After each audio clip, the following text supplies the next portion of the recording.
Kami po ay bumabati sa ating mga taga-subaybay sa oras na ito. Sa mga kayo naroon, pagpapala nawa ang sumaating lahat mula sa ating Panginoon. Ang pag-aralan natin ay live at ako pang inyong lingkod, Brother Johnson Amican. Di po ako nag-iisa. Kasama po natin ang ating partner, original partner dito sa programang ito. Walang iba kundi ang inaabangan ng marami, Brother Richard Thompson. Ayan, maraming salamat, Brother Johnson. At sa mga giliw nating taga-subaybay, maraming salamat po sa patuloy niyong pag-abang at pagsubaybay sa programang ito. Live na live po tayo, no ho? Kaya anumang inyong comment, question, o anumang mga suggestion ay amin pong tatanggapin ngayon sa gabing ito. So, dyan lang po kayo. Samahan niyo po kami sa 2 oras at hari nawa, muli ay maging pagpapala ito sa atin, kagaya ng ating mga naririnig ng mga comment, Brother Johnson, sa ating mga viewers sa iba't ibang lupalop ng mundo, ay talaga naman ding lahat naman ang naririnig natin ay positibo. And I hope and pray na maging blessing po uli itong programang ito sa mga sandaling ito, lalong-lalo na sa mga live viewers po natin. Okay, so may konting technical problem kayo na, kaya medyo Yan. late po tayo sa ating pag-start at sana ay tuloy-tuloy na po ito. Tatalakay po tayo ng tanong na naipadala sa atin at ulitin po natin sa mga nagtatanong at gustong sagutin agad ng mga nakaraan nating program. Pagka ang inyong pang nakitang live ay may date kung kailan tinake yung video, ibig sabihin ay kung magtatanong ka, hindi agad masasagot yon. Ang Facebook po ang naglalagay mismo ng word na live doon. Pero kami, nilalagay namin kung anong date yon na take at saang church. Ano? Pero ngayon ay live po talaga tayo. Kung pwede kayong mga tuwiran, tatawag kayo, bigyan namin kayo ng time, pagpaliwanag kung ano ang inyong opinion, paniniwala doon sa aming presenta. Ano, mga kapatid? So, binabati natin si Brother Binami Magbuo, si Brother Edwin Ikdan, ayan, si Brother Bongski. Yon, nakasama natin sa ating ika nga ay hiking dyan sa Bani, Pangasinan, doon sa Virgin Cave. Brother Richard, napakasarap mag-hiking doon.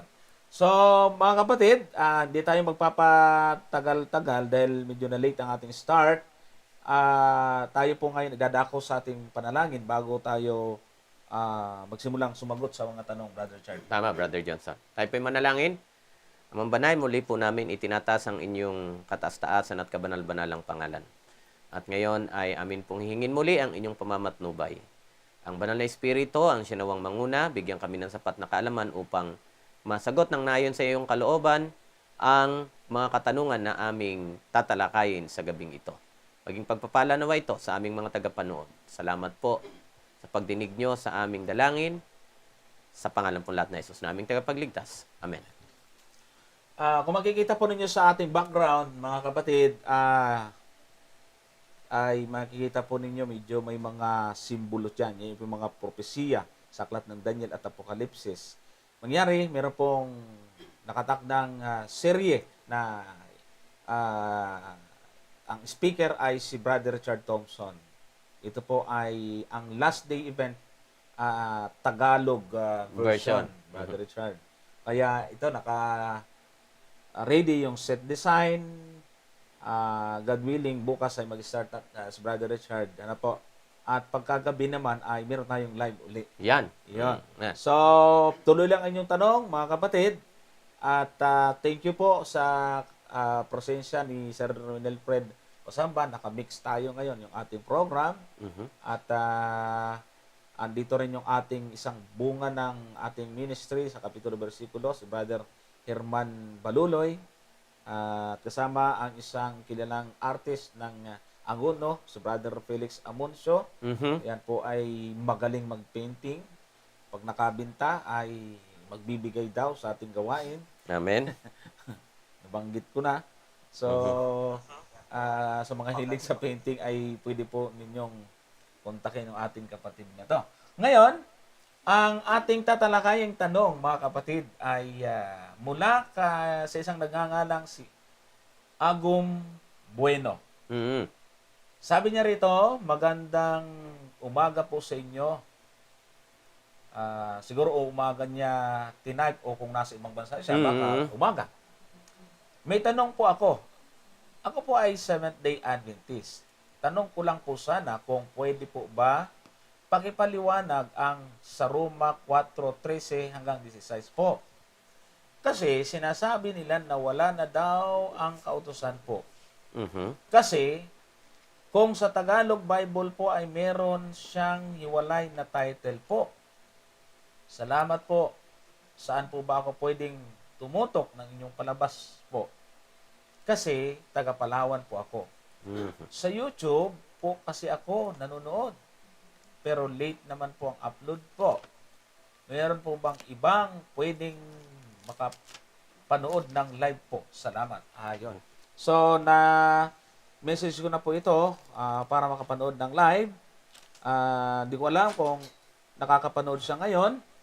At ang mahalaga ay masagot natin ito at ma-upload po natin, mga kapatid. Ito yung kanyang concern, Brother Richard. Mhm. Himay-himayin natin to. Romas 4:13 at 16. Ayan. Na? Mhm. Sabi daw kasi diyan, para bagang lumalabas na wala nang Mm. wala na daw yung kautusan. Ayan. Basahin natin to, Sige. Brother Chard. Mhm. Ubusin natin to. Oh, sige. Chapter 4:13 at verse 13 hanggang 16. 16. Ayan, okay. Roma, no? Mhm.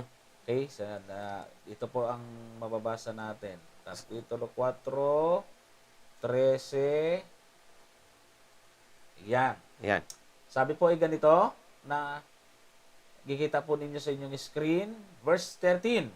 Sapagkat hindi sa pamamagitan ng kautusan ginawa ang pangako kay Abraham o sa kanyang binhi na siyang magmamana ng sanglibutan, kundi sa pamamagitan ng katuwiran ng pananampalataya. Sapagkat kung silang nangasa kautusan ay siyang mga tagapagmana, ay walang kabuluhan ang pananampalataya at nawawalang kabuluhan ang pangako. Sapagkat ang kautusan ay gumagawa ng galit. Datapwat, kung saan walang kautusan, ay wala ring pagsalangsang. Huling talata na ginamit niya, talatang 16. Mhm. Dahil dito'y sa pananampalataya, upang maging ayon sa biyaya, upang ang pangako ay lumagi sa lahat ng binhi, hindi lamang sa nasa kautusan, kundi pati naman sa nasa panampalataya ni Abraham, na ama nating lahat. Ayan. Ayan. So, Brother Richard, Mhm. sabi nga niyang kantanong, ay di paliwanag natin, ay para baga kasing wala Walang nang kautusan. kautusan dyan sa talata. So, Okay? bago natin basahin, Brother Johnson, yung mga commentaries para lalong pag-iisipin muna natin. Sige. Kung totoong wala ng kautusan, ay bakit may kasalanan? Oo nga. Sabi doon, kung saan walang kautusan, walang pagsalansang. Ang pagsalansang ay paglabag sa kautusan at ang paglabag sa kautusan ay kasalanan. So, hindi po ka panipaniwala kahit hindi ka naman magbabasa ng Biblia, Brother Johnson eh. Oo. Hindi po pwedeng isipin na talagang wala ng kautusan eh. Kasi dito lang ngayon sa ating lipunang ginagalawan. Alam mo ba, Brother Johnson, nung lumabas ako rito nung huling mag-live tayo, paglabas ko dyan, ewan ko lang kung nabalitaan nyo. Aba, ayun, may nabaril ng pulis, may patay dyan sa labas ng dinig ko. Kasi nga, drug pusher. So, sa normal na takbo ng buhay, Brother Johnson, kahit saang lipunan ka gumalaw ngayon, imposibleng walang kautusan. Correct. So, lalong-lalo naman sa isang universo o isang sanlibutan na kumikilala na ang Diyos ang kanilang Panginoon, ha? Imposible naman dito sa Diyos na ito na hindi magbigay ng na hindi magbigay ng kautusan sa kanyang mga tao na pinangungunahan. Yeah. So, diyan pa lang ay maling-mali na po na isipin na walang kautusan. Alam mo, Brother Johnson, ilalayo ko ng konti, pero konektado rin naman, ha? Sige. Alam nyo, kahit sa simpleng laro, napansin ko, Brother Johnson, simpleng laro, dito sa Pilipinas, may laro nga sa mga bata ngayon, o yung mga bata ngayon na, yung simpleng laro na bato-bato pick, bakit alam ng mga bata yung kung sino yung panalo at sinong talo? Kasi simpleng larong bato-bato pick, may may rules eh. O, alam kung sino matatalo, alam kung sino ang mananalo, kasi may rules. So, uulitin natin, lalong-lalo na sa ating mga lalong-lalo na sa ating mga nananambahan sa Panginoon. Hindi pwedeng wala Brother Johnson Oh, isang sample ha, isang sample. Babasahin ko po ang nandito. Pwede po bang ma-plus natin kung ano? Pwede. Sige nga po, yung nasa 6:2 ng Epeso. Tingnan nga natin kung talagang wala ng kautusan. Yung nagsulat ng Roma, siya ring nagsulat ng Epeso. Oo. Si parehong Epeso Pablo ito ha. 6:2. 6:2. Maganda. Opo. So, Itong Tagalog ipapakita. Ayan, yung Tagalog niya. Ayan. Oh. Sabi po ay ganito. Mhm. Ayan. Paki-plus sa screen. Igalang mo ang iyong ama at ina Oh. na siyang unang utos na may pangako. So, dyan pa lang, Brother Johnson, makikita na natin, mga giliw na taga-subaybay, lalong-lalo sa nagtanong, na hindi pwedeng sabing wala ng kautusan. Dito pa man din, hindi lang isang, kadalasan ang pinag-uusapan lang naman minsan yung may sabat pa ba o wala. Dito, buong kautusan pinag-uusapan, Brother Johnson. Buong kautusan ang pinag-uusapan. So, ayan, binigyan natin ng sample yung talata sa Efeso 6:2 na hanggang pala ngayon ay dapat sundin ng mga anak ang kanilang mga magulang. So, di dyan pa lang, nakikita na natin na na meron pong kautusan na umiiral. Brother Johnson, ang katunayan, tingnan nyo po kung walang kautusan na walang pagsalansan, sabi dyan. Pero bakit ayon sa Apokalipsis 21:8, pwede po nating i-plus sa ating Apokalipsis 21, talatang 8. Tingnan nyo po, sino ba itong mga taong hahatulan ng Diyos na mapupunta sa impyerno pagdating ng panahon o sa dagat-dagatang apoy? I-plus po natin ito. Ngunit sa yan. mga duwag at sa mga hindi mananampalataya Yan. at sa mga kasuklam-suklam Mm-mm. at sa mga mamamatay tao Mm-mm. at sa mga mapakiapid Ayan. at sa mga manggagaway Mhm. at sa mga mapagsamba sa Diyos-Diyosan Oo. at sa lahat ng mga sinungaling, Oo. ang kanilang bahagi ay sa dagat-dagatang nagniningas sa apoy at asupre na siyang ikalawang kamatayan. Ayan, Brother Johnson, sa may hilig sa bagong tipan na lang tayo. Tingnan nyo, nasa bagong tipan nitong Apokalipsis. Po? Pero sino ang isa sa mga taong susunugin ng Diyos? Mga sinungaling. Di ba? Sabi nga ng 10 utos, huwag kang sasaksi sa sa di katotohanan, huwag kang magsisinungaling. Kung wala nang utos, Brother Johnson, bakit naman susunugin pa ng Diyos yung mga taong sinungaling? Yung mga taong sumasamba sa Diyos-Diyosan. Yeah. Unang utos kaya, huwag kang magkakaroon ng ibang Diyos liban sa akin, o huwag kang sasamba at maglilingkod sa mga ina niyo ang larawan, Brother Johnson, sa mga mapakiapid o nangangalo niya. Di ba utos nga yan? Huwag kang bakit kung totoong wala ng kautusan, bakit naman parurusahan pa ng Diyos yung mga taong may kasalanan ayon sa pinagbabawal ng kautusan? Yeah. So dito, maliwanag, Brother Johnson, bago natin basahin kung ano rin ang mga sinasabi ng mga nag-aral ng Biblia patungkol sa mga talatang nabanggit natin mula 13 hanggang 16, ay at least dito na pag-isip natin yung ating nagtanong at maging yung mga nakikinig. Kasi ako nakakasiguro, tinanong ito sa atin kasi malamang ito rin ang kinatwiran sa kanya Malamang. Kasi, di ba? nakikita natin sa tanong niya, mayroong nakakausap siya. Nakausap. Oo. At ito yung ginamit sa kanya. At maaaring doon sa mga taga-subaybay natin ay baka ito'y ginagamit din o maaaring gamitin sa atin. At least ngayon ay alam na po natin. Kasi common sense pa lang, no? Yung pinag-isip tayo ni Brother Richard. Yan. Ang conclusion kasi wala ng kautusan. Yun na nga. Samantalang doon sa bandang huling bahagi sa 15 Oo. ay maliwanag na mababasa natin doon ang salita na ganito ulitin nga natin 4 talatang 15. Ano ang nakalagay diyan? Sapagkat ang kautusan ay gumagawa ng galit na tapat. Kung saan walang kautusan ay wala ring Pagsalangsang. Ang sama na ng mundo. Ayan na. Bakit? Kasi puro na nga lang paglabag. Yung binasa mo kanina sa Paglabag. Apokalipsis. Di ba? Oo. So, dapat ay hindi agad-agad tayo nagbibigay ng conclusion. Gamitin natin yung ating sentido común. No? May dahilan. Pero, bago natin tinumbok, pinag-isip muna natin. Yan, oo. Para pag nagbasa tayo ng talata, huwag agad lulundang. Yun. Tapos, kasi yung mga taong ayos ng utos talaga, ganun kaagad ng conclusion. Yun yung sa ayaw. Halimbawa, yung nagsasabi, wala ng utos. Payag ka ba na nakawan ka? Payag ka bang asawahin ng iba yung asawa mo? Kahit isang gabi lang. Oo. Payag. Ewan ko kung may Wala man sigurong matinong utak na papayag ng ganun, Brother Johnson. Kahit nga isang oras yata. Ayaw ko rin namang sabihin na siya ay may ibang asawa. Oo. Ayoko naman. Oo. Mahirap naman yun. Oh, Pero hindi natin sigurado. Kaya lang, parang yung nagsasabi, nakakausap ng ating kapatid, Oo. malamang ayaw din niya na may iba Sure siyang naman mamalit. ako doon. Sure Oo. naman ako doon. Yun na yun.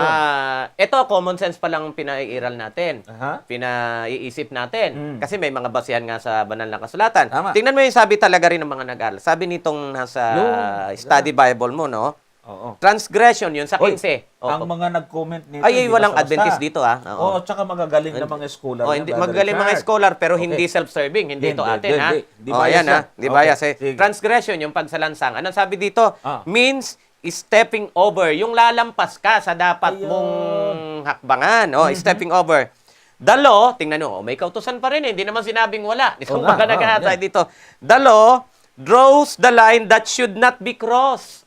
Kumbaga, eto, andyan lang yung linya, huwag kang lalampas dyan. Kasi pag lumampas ka dyan, over ka na.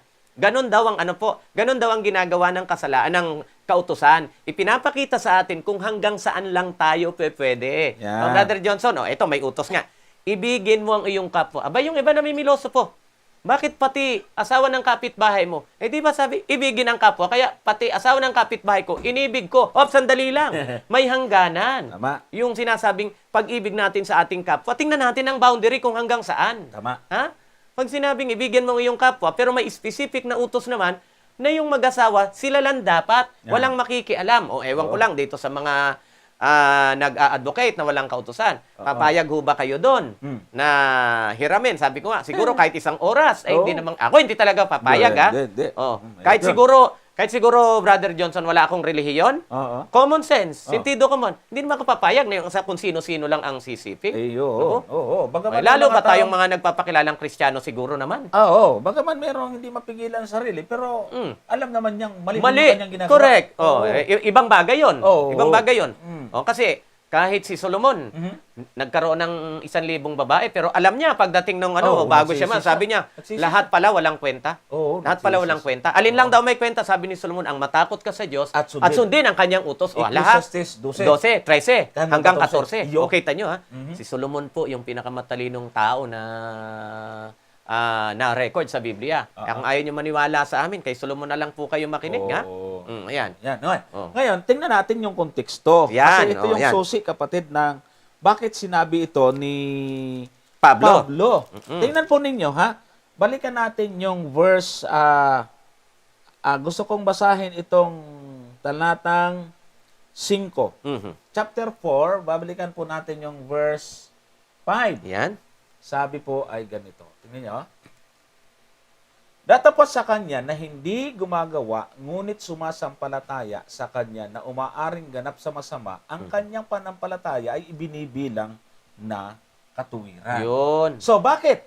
Kasi, kung titingnan natin yung background dito, mga kapatid, ito po ay may kinalaman kay Abraham. Mm-mm. Ano ang buhay ni Abraham? Pinangakuan siya na sa'yo magagaling. Matanda na siya eh. Oo. Pinangakuan siya na sa'yo magagaling ang malaking Angkan. angkan. Ay, tulad ng bituin sa langit, Yun. hindi mabilang. Bay, naniwala si Abraham. Ay, 99 siya, 90 si Sarah. O, ikaw Tama. ba? Oo. Walang kinalaman ang kaligtasan, naniwala siya, inaring ganap siya. Tama yun. Ngayon, konteksto ito nang binabanggit po dito sa talatang 13 Tama. tungkol sa nangyari kay Abraham. Correct. Ano po? Mhm. Kaya, kung titingnan po ninyo ang background dito ay sa talatang 3, sabi po ay ganito, sapagkat ano ang sinasabi ng kasulatan? Oh. At sumampalataya si Abraham sa Diyos at sa kanya'y ibinilang na Katwiran. katuwiran. Yun. Yung palang kay Abraham, Brother Chard, Mm-mm. kaya binanggit dito, walang kinalaman yung kautusan sa pangako ng Diyos. Pero hindi kumo. Walang kinalaman ang kautusan sa pangako, ay ayaw mo na rin sumunod. Ay, bakit? Oh. Si Abraham, Oh. kung nanganiwala lang siya, Oo. tapos nung ipananganak si Isaac, sabi ng Panginoon, ihandog mo. Oo. tapos hindi niya ginawa, Ay. palagay ko hindi siya magiging ama ng mga mananampalataya. Tama. Hindi siya. Alam, Brother Johnson, ayan na, naipaliwanag mo na. Oo. Gusto kong bigyan din ng itong mga comment nitong mga bihasa din. Sige. At walang pinagkaiba, para ka ring scholar pala magpaliwanag. Aba? Kasi tinagalog mo Nakakaba- lang itong English eh. Ay, ganun ba Pero yun? hindi mo naman binasa ito. Hindi ko Gusto alam ko lang yun. susugan, baka sabihin atin lang yan. Oo. Tingnan niyo po sabi nung mga nagpakadalubhasa talaga sabi dito, therefore, kaya nga, kasi natapos yung 15, yung inano natin kanina. Oo. Therefore, ang sabi dito, it is of faith, Paul concludes that God's promises to Abraham were founded on his faith so that it would be acknowledged that salvation was only through grace. That is God's favor. Since the promise was not based on adherence to any law. Yun ang sinasabi mo kanina pa. Yan. Nakatatag yung pangako, nakabase ang pangako saan? Sa pananampalataya. Yan. Ayan, Since the promise was not based on adherence to any law or the performance of any ritual such as circumcision, Abraham is the forefather of all who believe. O yun ang sinasabi mo, kahit di mo binasa to. Yun na yun eh. O yun na yun eh. So tama ka eh. Kung si Abraham hindi nanampalataya doon sa pangako na ibinigay sa kanya ng Panginoon, ay talagang hindi siya pwedeng masabing ama ng mga mananampalataya. Pero kita mo, dahil sa bagay na ito, 99 siya nung pangakuan. Si Sarah natawa dahil 90 anyos na. Hindi iniisip na yung pangako ng Panginoon ay magiging posible sa kanilang buhay. At sinabi mo na nga rin, nung magkaanak, nagkaanak nga, isa na nga lang, papatayin din pala. Oo. Pero kita nyo, alam naman natin hindi madali kay Abraham yung gagawin niya eh. Pero nandun yung kanyang pananampalataya sa Panginoon. Since na ang Panginoon na nagbigay sa kanya nitong batang ito, alam niya naman na may karapatan naman ang Diyos kung gusto niyang bawiin. Pero tingnan niyo po ang ginawa ng Diyos dahil sinubok lang naman pala si Abraham kung talagang magiging tapat siya sa kanyang pananampalataya sa Panginoon. Kaya dito talaga, Brother Johnson, tayong sinabi mo, ibinilang na nakatwiran. Hindi yung pagsunod ni Abraham saan sa utos, kundi yung pananampalataya ni Abraham na naging masunurin siya sa anumang panukala ng ating Panginoon. Yan. Para masatisfy talaga yung ating mga nanonood na ayaw talaga sa utos, itudo na natin ito, Brother Richard. Basahin Sige pa nga. natin yung same chapter to. Same chapter, yan. Basahin po natin yung 11. Sige. Yon, sabi rito. Chapter 4, verse 17. 17. Ito ang nakalagay. Gaya ng nasusulat, ginawa kitang ama ng maraming bansa sa harapan niyaong kanyang pinanampalatayanan. Sa makatuwid bagay, ang Diyos na nagbibigay ng buhay sa mga patay at tumatawag sa mga bagay na hindi pa hayag na tila hayag na. Siya na sumasampalataya na nasa pag-asa, laban sa pag-asa upang maging ama ng maraming bansa ayon sa sabi, magiging gayon ang iyong binhi. Yon. Ayan. At hindi humihina sa pananampalataya na ipinalalagay naman ang kanyang katawang tulad sa patay na gayon siya may mga 100 taon na at ang pagkabaog sa bahay bata ni Sarah. Yun. Mahirap paniwalaan yun. Totoo yun. Matanda na. Mm. Pero walang duda. Si Sarah nga natawa pa eh. Oo nga, kaya nga, kaya di siya ba? medyo naparusahan ng Panginoon. Oo. Natawa, hindi maniwala eh. Pero si Abraham wala talagang kaduda-duda. Hindi yung kautusan ang naging dahilan ng kanyang pananampalataya. At dahil sa pananampalatayang yon, sa 15:6 ng Genesis, para makita natin kung ano yung kinokot dito ni Pablo. Genesis chapter 15, verse 6. Yan, no?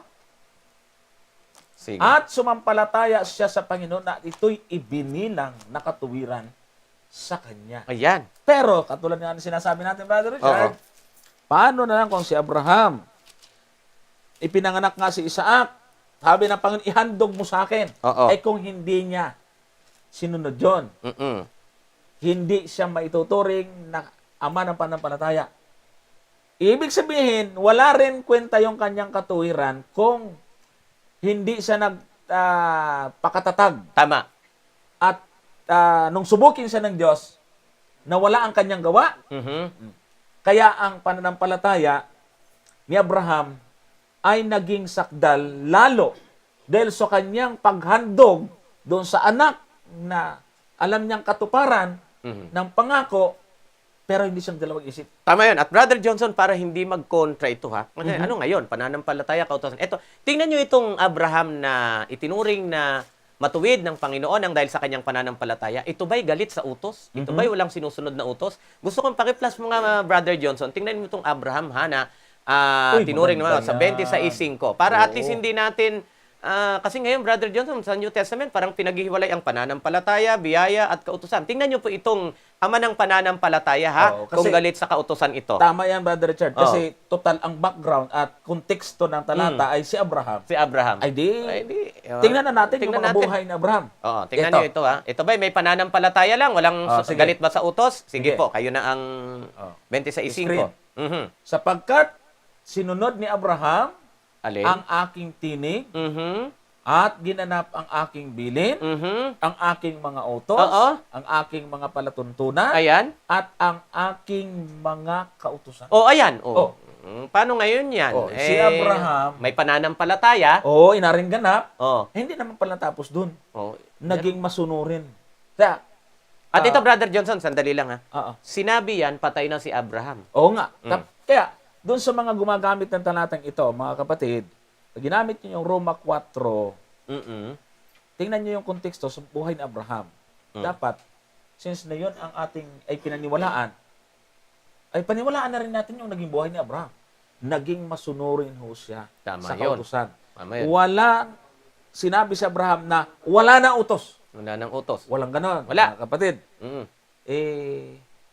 Malinaw ang sinasabi ng talata. Kung yun nga sinasabi natin, Brother Richard, Mm-mm. kung walang nagtutuwid nito, Nga. nako, lalong sasama ang mundo. Mm. Ang Tama. gulo-gulo na nga nung nakaraang gabi. Oo. Sinasabi mo yung galing ka rito, paglabas Oo, mo may pag patay. may patay, oh. Kagabi naman. Oo. Pag uwi naman namin galing ng Batangas. Oh, Doon Batangas ako kayo. naglilingkod sa church natin Pareho doon. pala tayo. Ako, Batangas Street. Kayo, Batangas Province talaga. Diyan sa may Highway 2000. Oo. Na Oo, yung medyo bago dumating nag-traffic. dito. Nag-traffic ng konti. Oo. May tali na kayo. Alam mo, pag may tali, Alam mo na. Oo. kitang-kita namin, nakahandusay. Ang dami-daming tao. Tapos meron ding baril sa tabi. Mhm. Patay. Merong mga, siguro, parang mga dala-dala pang, di ko alam kung pera yun or droga. Mm-mm. So, ay, naku, mga kapatid pambihira, nakakakonsumi kaya. Mm-mm. Tuturo pa ba natin walang kautusan? Mm-mm. Ang sama-sama na ng mundo. Tapos, mga Kristiyano pa. Yun na nga Mga ngaral pa. May bit-bit na Biblia. Walang kautosan. Ay, naku. Kung naging Sabi mga... pa ni Brother Dong eh. Ay, naku. So, Pambihira. oh. Kaya hindi talaga tatayo titigil dapat dito, Brother Richard. At sa pagtutuwid nitong mga... At uulitin lang natin ito palagi, pero wala tayong pagsawang uling itutuwid din ito. O Yan. baka sabihin nyo na naman ha, ginatrabaho namin yung aming kaligtasan. Hindi po, ipinapakita na nga natin dito yung buhay ni Abraham eh. Tama. Ito, may pananampalataya, iniligtas siya ng Diyos sa biyaya. Pero at the same time, yung taong yun na may pananampalataya, tinawag ng ama ng pananampalataya, ay hindi galit sa utos. Hindi. Talagang ang sabi sinunod ni Abraham alin, ang lahat ng palatuntunan, tagubilon, utos at kautusan. Yan. Ng Diyos. So kaya nga itinuri nga siya na matuwid sa harap ng ating Panginoon. Yun. Ulitin natin, wala rin po aral ang Adventist na para maligtas ka, sumunod ka sa 10 utos, sumunod ka sa anumang utos o anuman. Hindi po, ulitin namin, hindi namin tinatrabaho yung kaligtasan. Naniniwala din po kami na ang kaligtasan ay tanging makakamit sa biyaya, sa pananampalataya sa ating Panginoon Kristo. Gusto lang ho natin magkaliwanagan na dyan, ha? Para hindi naman tayo laging pinaparatangan. At ito madalas natin sinasabi, Brother Johnson, bakit nga ba pag tayong mga Seventh-day Adventist ang nagsasabi na sundin ang kautusan, abay tinuturing tayong mga legalista. Tsaka hindi raw maliligtas. Hindi man. Pag naman mga pastor ng ibang pananampalataya, abay pag sinabing sundin ang kautusan ng Diyos, mga Orthodox, mga Evangel... Ay, bakit naman ganun? Bakit naman Tsaka ang hindi ko matanggap at hindi ko masimura, Brother Richard, yung sumusunod sa kautusan at nagtuturo, hindi raw maliligtas. Eh, paano yung hindi? Yun ang panligtas. Ano sa kanila? Pag ang hindi pa susunod sa utos ang mali, maghahanap ako ng ibang Diyos. alam mo, Maghahanap Brother ako Chad, ng ibang Diyos. Eto ha, Oo. Oo. kung totoo man na wala ng utos, Oo. unang-una kong hahanapin tong nagtuturo, unang-una kong papatayin tong mga ito. Okay. Kaya lang, Sige. naniniwala tayo may utos eh. Kaya nga. Tapos, kukunin ko yung mga gamit niya sa bahay. Sige, pagkampiyan na natin. Pasaway kayo. Ikaw na ang tumigok, ako na ang kukuha ng mga... Siguro naman, hindi naman... Tayo at may Oo. nagtuturo pa nito eh. Oo. Ito. Itudo na natin to. Oo. Tingnan natin ang sinabi ni Santiago tungkol kay Abraham. Yan, sige nga. Sige. 2:21. Yan, kay Abraham. Siguro, simulan natin sa 20. Yan. Okay. Sige. Brother Leo, plus. Yan. Ayan.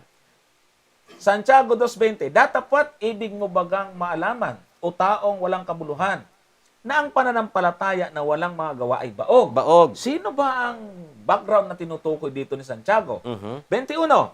Hindi ba ang ating amang si Abraham ay inaring ganap sa pamamagitan ng mga gawa dahil sa kanyang inihain si Isaac na kanyang anak sa ibabaw ng dambana. Yan.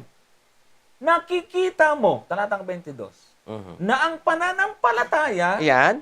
ay gumagawa Mm. kalakip ng kanyang mga gawa Mm. at sa pamamagitan ng mga gawa ay naging sakdal ang pananampalataya. Ayun.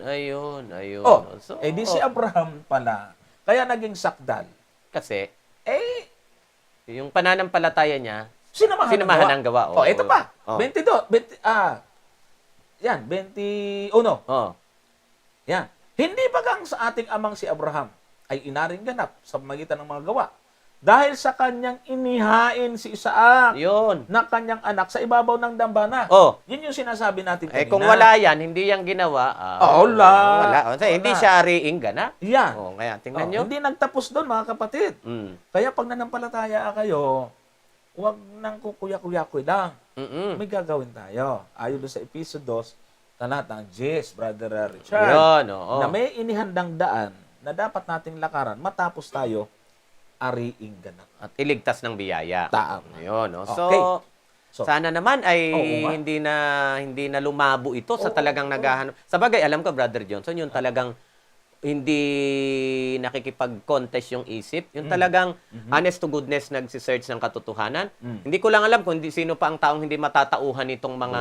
Wag na maniwala sa atin, doon na lang sa mga talatang binasa, no? Oo. Na paano mo kukontrahin ito? Mm. Na ang Diyos sa ngayon may bayan pero walang kautusan. Saan ka naman nakakita? Kayo maniniwala kayo na sa loob ng pamilya nyo, kayo mismo may batas sa loob ng pamilya nyo. Oo. Pag Okay. walang ganun, ang magulang walang ganun, Ay, wala. sira ang pamilya. Totoo yan, Brother Johnson. Bahala kayo sa buhay nyo. Mm. Walang ganun eh. Wala. Walang ganun. Talagang may sinusunod ng mga Yan. kautusan. Mm. Next question po tayo. Ayan naman. Wine Valdivia ng Candelaria. Candelaria. Ako po ay SDA ng Kasiglahan Rodriguez Rizal. Mhm. Tanong ko po, ano ba ang paliwanag po ninyo sa Kawikaan 8:22 Mhm. hanggang 30 at 35? Okay. Nakalagay po kasi dito, si Jesus Christ po ito, nagsasalita dito. Sabi po niya, iniluwal ako ni Yahweh sa pasimula ng kanyang gawa. Sa ibang salin ay nilikha. Ito po ba ay literal? Ano ba ang paliwanag po ninyo dito sa talata po na ito? Maraming salamat po at God bless po. Ayan. Ayan. So, Isaiah 22 hanggang 30 at 30. Proverbs, Kawikaan, hindi Kawikaan. Isaias, Brother Johnson. Kawikaan pala. Mhm. Kala ko yung Proverbs, Isaiah eh. Ayan. Kawikaan. Kawikaan. Opo. 8:22. Basahin po natin mga kapatid. Ano? Sige. Sabi po ay ganito. Okay? Yan. Inari ako ng Panginoon sa pasimula ng kanyang lakad, bago pinasimulan ang kanyang mga gawa ng una. Ako'y nalagay mula noong araw mula nang walang pasimula, bago nilikha ang lupa. Mhm. Talatang 24, ako'y nailabas ng wala pang mga kalaliman, ng wala pang mga bukal na sagana ng tubig. Bago ang mga bundok ay nalagay, bago ang mga burol, ako'y nailabas. Yeah. Samantalang hindi pa niya nililikha ang lupa, ni ang mga parang man, ni ang pasimula man ng alabok ng sanglibutan. 27, nang kanyang itatag ang langit, nandun ako. Nang siya'y maglagay ng balantok sa balat ng kalaliman. Nang kanyang pagtibayin ang langit sa itaas, nang maging matibay ang mga bukal ng kalaliman. Nang bigyan niya ang dagat ng kanyang hangganan, upang huwag salangsangin ng tubig ang kanyang utos.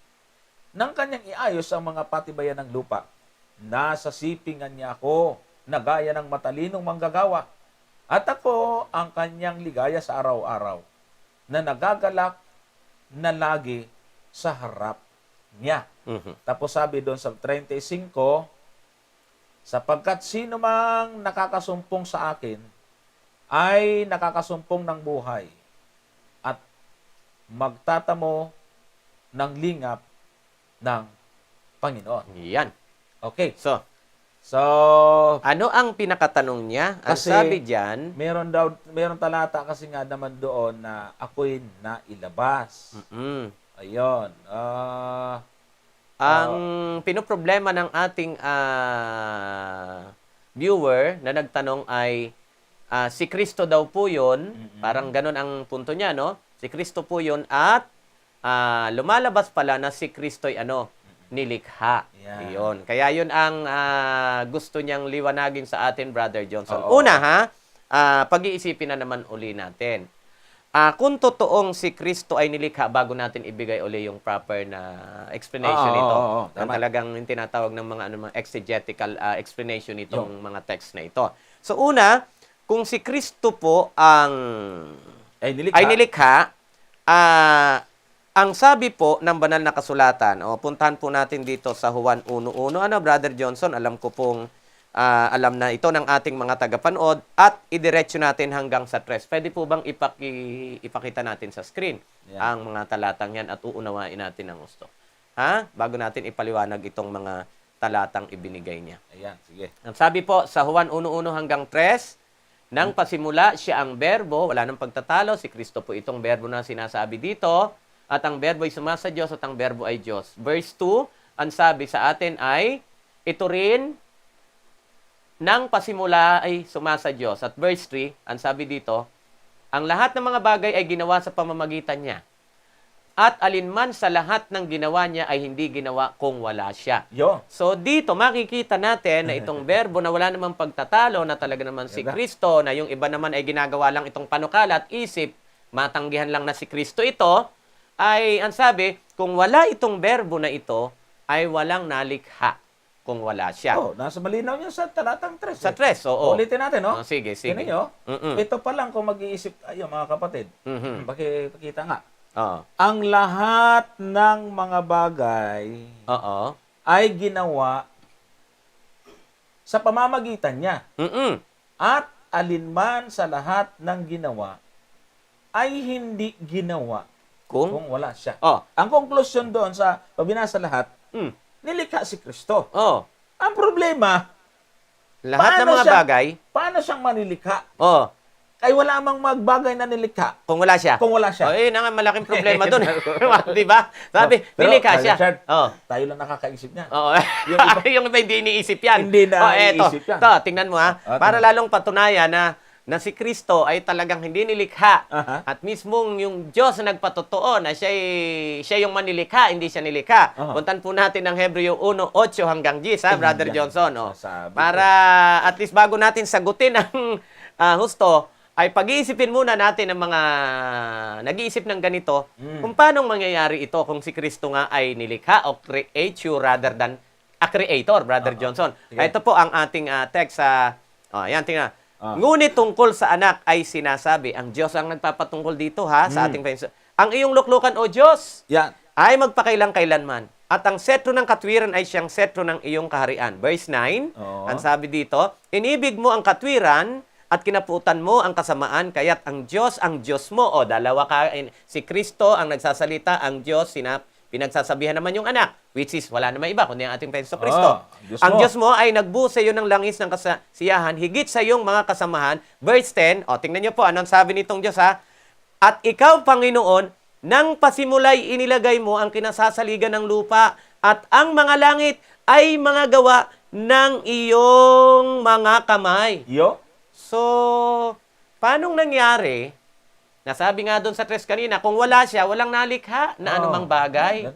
At ang langit at ang patibay ng lupa ay gawa ng iyong mga kamay. So ngayon, paano na ito? Si Kristo pala ay nilikha na manlilikha. Mukhang magulo yata yun.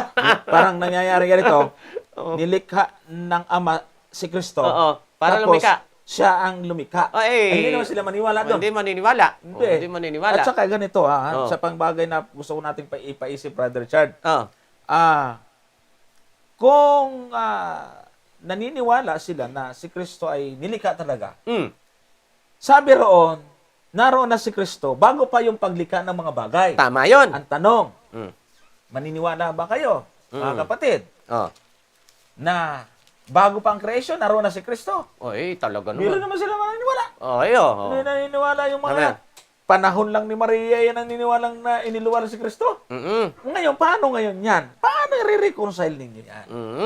Kung paniniwalaan nila na itong kawikaan ay created nga si Kristo. Tanong, kailan siya nilikha? Tatanggapin nyo ba na bago ang kreasyon ng langit at lupa ay nilikha siya? At siya ang naglikha ng langit at lupa ayon sa mga talat? Brother Johnson, Hindi sandali. sila maniniwala. Bukod doon, hindi rin. Kasi Bakit? yung mga Diyos-Diyosan na hindi naman manlilikha, lilipulin kaya ang talagang totoong lumikha, talagang tunay na Diyos yan. Hindi yan nilikha. Pag nilikha, hindi na yan Diyos. Hindi Diyos. Tingnan mo ang sabi dito sa Jeremias 11. Ganito ang sasabihin sa kanila. Sige po. 10 hanggang 12. Yun. Tingnan nyo, sige. Ganito ang iyong sasabihin sa kanila. Ang mga Diyos na hindi gumawa ng langit at ng lupa, ang mga ito, ang mga lilipol sa lupa at silong ng langit, ipapahamak niyo pa si Kristo Oo nga. Tingnan mo. Ang mga Diyos na hindi gumawa ng langit at ng lupa, ang mga ito, ang mga lilipol sa lupa, sa silong ng langit. Kasi, kung bakit natin sinasabi ito, dahil itong dinaniwala na Diyos si Kristo at created lang, hindi naman sila naniniwalang siya ang lumikha. Tama. Lalo na yung naniniwalang maliit na Diyos. Si Kristo. Yun na nga. Naku, delikado. Lipol. Tingnan mo, ipapalipol pa nito. Pag tinanggap mo ang theology nito, pati si Kristo masusunog Ayun na. Pati si Kristo Samantalang masusunog. ang totoo siya nga may dalang apoy. Pagdating. Kasi hindi na nila pwedeng, Brother Johnson, tingnan, gagawin mo pang sinungaling ngayon ng Diyos nito, na si Kristo ang nagladlad ng patibayan ng langit at ng lupa. Di ba? So, makakasuhan pa ng pagsisinungaling ang Diyos nito, Brother Johnson. So dito, naipakita natin sa banal na kasulatan na sa Biblia pala, si Kristo tinawag na manlilikha, hindi nilikha. Kung wala nga, ayun na nga, kung wala si Kristo, walang nalikha na anuman.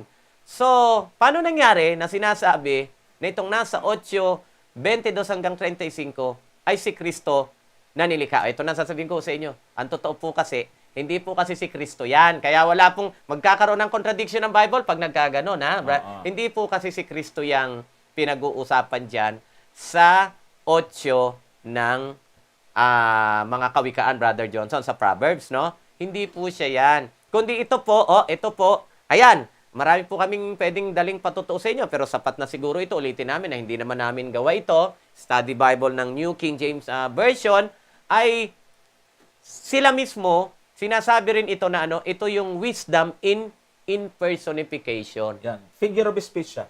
Kaya ang pagka sa kanya ay feminine. Feminine ang yan? Yung kanyang gender. Yung gender. Yung kasarian.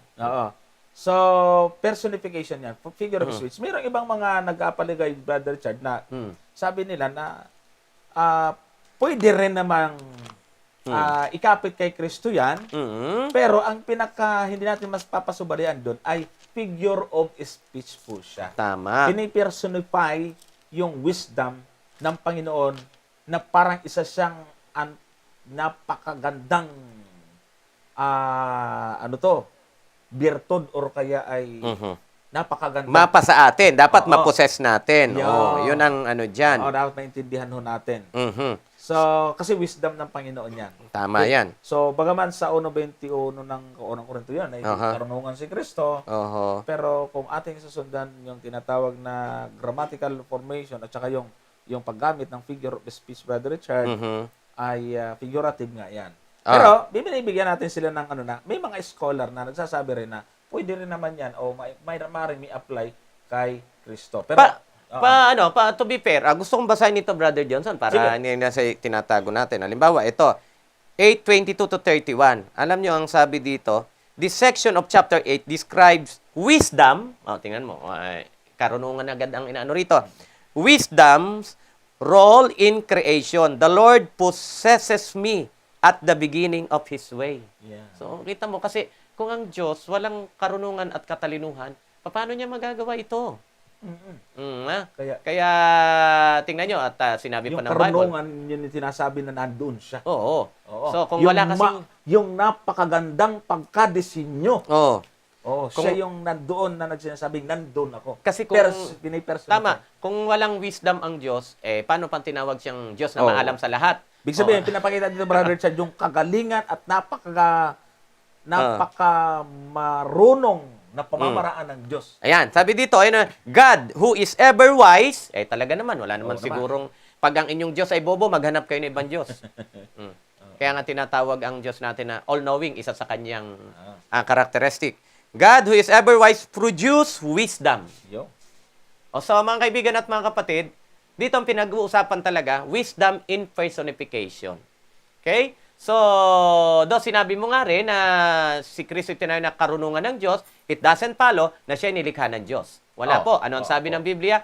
Si Yun ang Kristo ang dahilan kung bakit nalikha ang lahat. At mismong itong Diyos ang nagsabi, nang pasimula pa, ikaw ang nagladlad ng patibayan ng langit at ng lupa. So, ayan po ang maliwanag na aral ng banal na kasulatan. Kaya nga po, hari nawa doon sa nagtanong, Brother Johnson, malibang may gusto pang idagdag, Meron. at least ay nalinawan na rin ito kahit papano. So, Brother Johnson, nasa inyo po yung pagkakataon.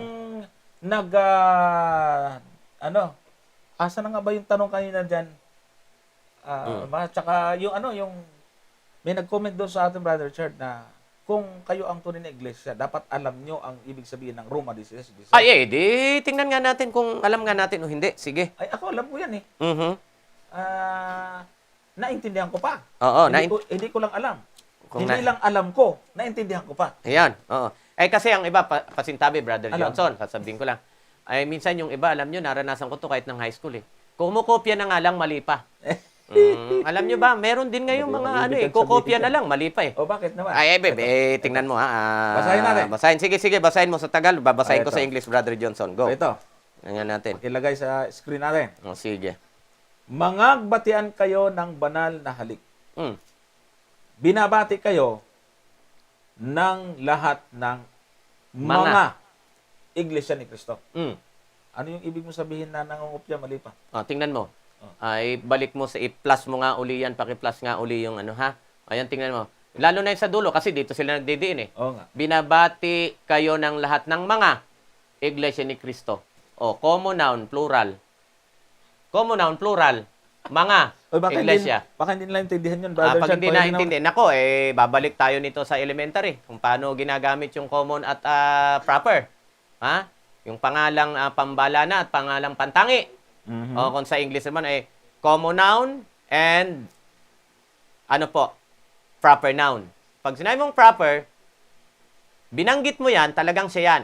Halimbawa, sumulat ka, White House. Maliit na letters lahat, White House. Basta bahay na puti, White House yan. Common. Di ba?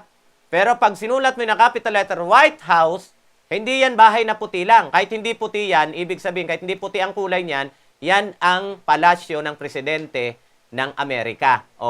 Yan po yun. Sa hindi nakaintindi, ewan ko lang kung saan pa tayo nagdaan ng pag-aaral. Eto, tingnan nyo yung naipakita natin sa screen kanina. Oo. Common noun O, tingnan mo, ay sa komopya niyan ngayon. O, mapa English, mapa Tagalog, Brother Johnson. Mm. Yung ibang mga komopya, talaga, sa English, Church of Christ. Sa English kaya, basahin ko ha. Tingnan ko nga kung sa English ay church. O, 16:16. Kasi sabi, baka hindi natin naunawaan. Baka sila naman ang hindi unawa nito eh. O, Roma, this is sa is. O, ano po ang sinasabi nitong talatang ito? Greet each other in Christian love. All the churches of Christ. Yo.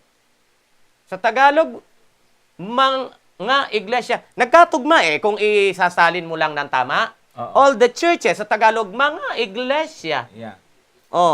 Ni Kristo. Ay mga kumopya sa English, Church of Christ, puro capital. Sa Tagalog, ginawa ring iglesia, hindi mga. Sabi ko, may kumokopya nga lang, mali pa eh. Kung sa kopya pa lang ng pangalan, mali pa. Sa doktrina pa kaya? Sa pagkopya pa lang, namamali, ha? So mga kaibigan at mga kapatid, dito pa lang, may hindi na talaga agad naintindihan. O kung naintindihan man, Brother Johnson, intentional na ito'y minamali. Kita nyo? Alam niyo po, nakakatakot yun. Yung alam mo nang mali, itatama mo. Ayan, nako, malaking kasalanan po sa Panginoon yan. Mas gusto ko pang isipin na ginawa niyo ito out of ignorance, Brother Johnson. Kasi sabi nga ng Gawa 17:30, pinalalampas ng Diyos yung panahon ng kahangalan. Oo. Yung hindi mo talaga alam, pero yung alam mo, tapos mamalain mo. Nako, kaya mga kaibigan, na kumukopya pa lang ng pangalan ay mali na. Medyo mag-isip-isip po tayo, ha? May panahon pa po para may magbago habang tayo may buhay, Brother Johnson. Kaya dyan pa lang, ha? Susugan mo. Sige. Kasi ako talagang, sabi mo, naintindihan ba daw natin? Oo. Abay, dito pa lang sa grammar, naintindihan na natin Oo. Kaya nga hindi natin ginagawa yung common na proper Oo. sila, yung common ginawang proper, singular. Dito, Yan. common, plural, naging proper, singular. Tsaka, Doon pa lang. Brother Chard, ito nga, isususog natin. Kapatid, para na rin madagdagan yung iyong knowledge tungkol doon sa talata, yun po ay isang paraan ng pagbabatian ng mga Kristiyano. No? Mababasa natin yung pagbabatian na yan, yung banal na halik na yan. Sa unang Korinto 16:20, ay ganon din yung sinasabi. Pero wala na doon yung word na Iglesia ni Cristo. Pakinggan nyo ganito. Binabati kayo ng lahat ng mga kapatid. Kayo'y magbatian ng halik na banal. So, isa itong uri ng pagbabatian, Brother Richard. Nasaan ka At doon? sa This is sa issue ng Unang Korinto. Unang Korinto. at Oo. talatang 20. Yan. Sa ikalawang Korinto 13:12, ganon din. Tingnan nyo ha, 13, talatang 12. Mga Mga batian ang isa't isa sa inyo ng banal na halik. Yan. Wala doon yung Iglesia ni Cristo. Ay, sandali. Kaya ayaw nila nito. May hahanapin ako. Sige. Anong tawag diyan sa mga taga-Korinto? Unang Korinto, ikalawang Korinto. Tingnan mo. Sa English I am writing to God's church. Tingnan mo, wala doon na Iglesia ng Diyos Iglesia yan, ng Diyos. Hindi na Iglesia ng Diyos ito. Hindi na Iglesia. Kaya kung naintindihan nga lang talaga saan ito. Saan? In Corinth. Sa Korinto. Kasi taga-Korinto yung mga sinulatan, Brother Johnson. Mga Unang taga-Korinto Tesalonica, yung... 5:26. Ayan naman. Thessalonians naman ang mga sinulatan. 5:26. Anong sabi po? Sabi ganito. Sabi, Para makita ng ating mga tagapanood. yan. Yan. Batiin ninyo ang lahat ng mga kapatid ng banal na halik. Wala na ang Iglesia ni Cristo doon. Wala. Kaya malamang Seventh-day Adventist siya. Alam mo, si Pablo sumulat nito Ngayon, si Pablo. Ano ba ang pangilin ni Pablo? Ni Pablo, basa. Diba? Sige, Para basa. makita natin dito kung sino ang nakakaintindi talaga. Yan. Sige. Gawa 17:2. Dos. Ito. Sabi diyan, at si Pablo, ayon sa ugali niya, ay pumapasok sa kanila. Sa 3 Sabat, ay nangangatuwiran sa kanila sa mga kasulatan. Ayun. Abay, Sabadista pala itong Pablo na ito. Oo nga. Ugali niya, pag Sabado, nasa sinagoga. hindi Miyerkules, Oo. hindi Hindi Huwebes, hindi Linggo, hindi Linggo, Biyernes. hindi naman Biyernes. Oo. Sabado. Sabado. Mm. O yun ang nagbabatian ng Banal na halik. Oo, Oo. tamang batian. Oo. Kasi siya yung sumulat nun eh. Oo, tama. Oo. Eh, yung Ano ba- sumulat, ano ito, Brother Johnson, gusto sige. kong isipin. Sige. Yung sumulat, Sabado pumunta sa sinagoga. Oo. Yung sinulatan, Linggo. Paano Tama. silang naging magkapatid? Tama. kaya, Ngayon, ito simpleng pa. logic ha. Meron pa. Sige, dagdagan. ito. Oh. Ano bang paniniwala ni Pablo kay Kristo? Ayun na lang. Ay, ito, doon na lang. oh. Sige, Oh, ito. sige. Basa Ito. para hindi tayo Roma, maparatangan. 9:5. Yan. Paki-plus. Yan. Ayan. Nasa kanila ang mga magulang Mm. at sa kanila mula ang Kristo ayon sa laman Oh. na siyang lalo sa lahat.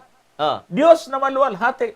Magpakailan na. Naku, tumama ang hinala mo. Hindi ka na naghinala. Tama, yung sinabi mo. Tama. Oh, kasi Nangingilan ng sabat. sabat. Naniniwalang Diyos si Kristo. Ay, hindi nga yan yung nakikita natin Hindi. may pangalan sa Tagalog at Oo. English. Alam Ano? niya ng talata. Hindi niya na... Oo. So, ayan. Meron pa sa Tito 2:3 eh. Oh, yun na nga. Eh, kaya nga, naghihintay kay Kristo eh. Oo. Adventist nga. Kaya, Yun, Tito 2:13 eh. oh, kaya Adventist Ano pa nga ang yan. nakasulat At yung sumulat dito? ng Tito, Si si Pablo. Pablo rin. Oh, Sulat na kay Tito yan eh. Ayan. Sabi po ganyan. Oh. Nahintayin yaong mapalad na pag-asa. Aha. Hindi na ilagay ang talata. Ayan. Ipakita natin Ayan. na Brother Leo. Nahintayin yaong mapalad na pag-asa Mhm. at ang pagpapakita ng kaluwalhatian ng ating dakilang Diyos at tagapagligtas na si Hesus Kristo. Ayan. Yung- Si Pablo na sumulat Sumulat ng ng- Iglesia ni Kristong At sandali, nagbabatian. mga banal ha, mga iglesia ha, baka mga- sabihin to, mga iglesia ni Kristo, ayan, Oo, so, plural eh. Plural. Plural. Oo, yun. Tapos- So, nangingili ng sabat.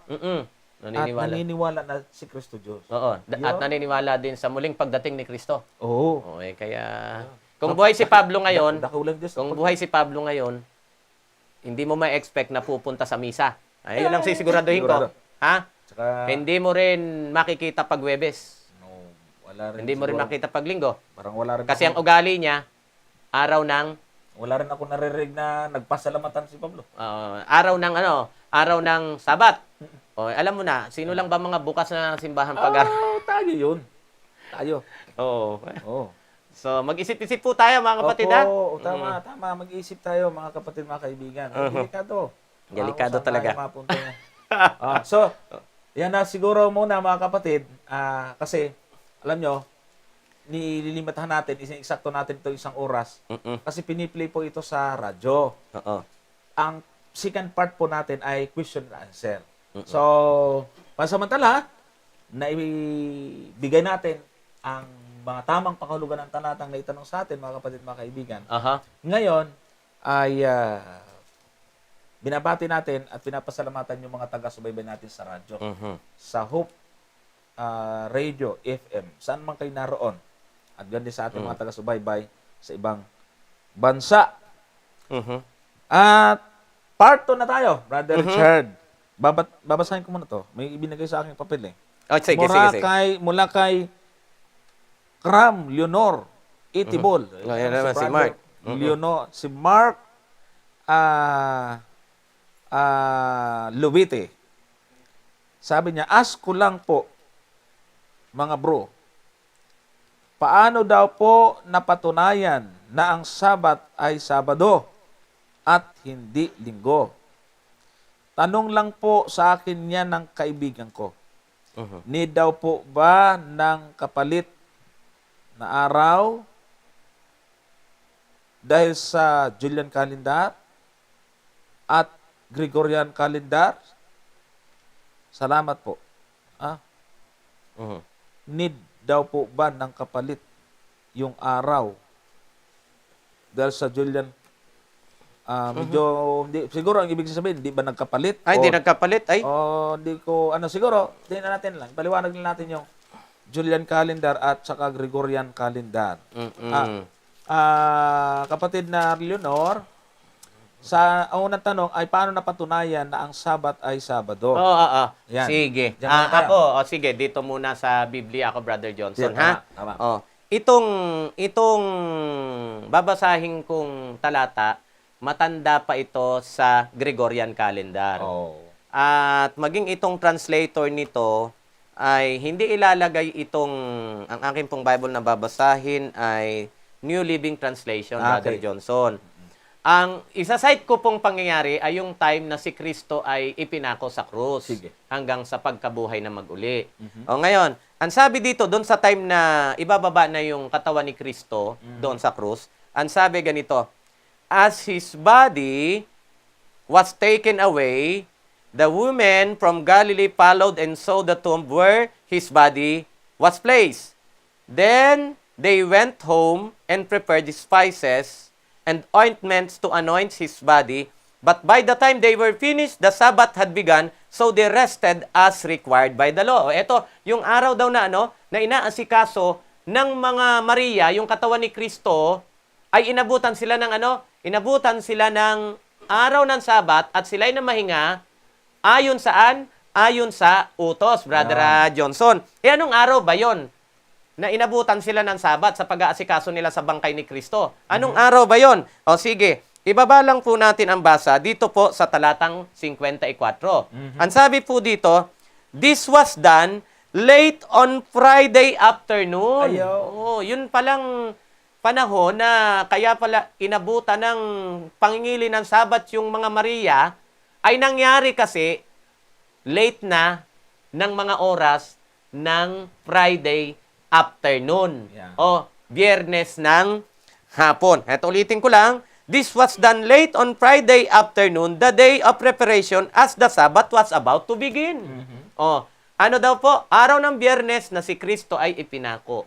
Inabutan ng paglulubog ng araw ang mga Maria o mga babaeng nag-asikaso ng kanyang bangkay. Kaya huminto sila dahil requirements daw po ng ng kautusan.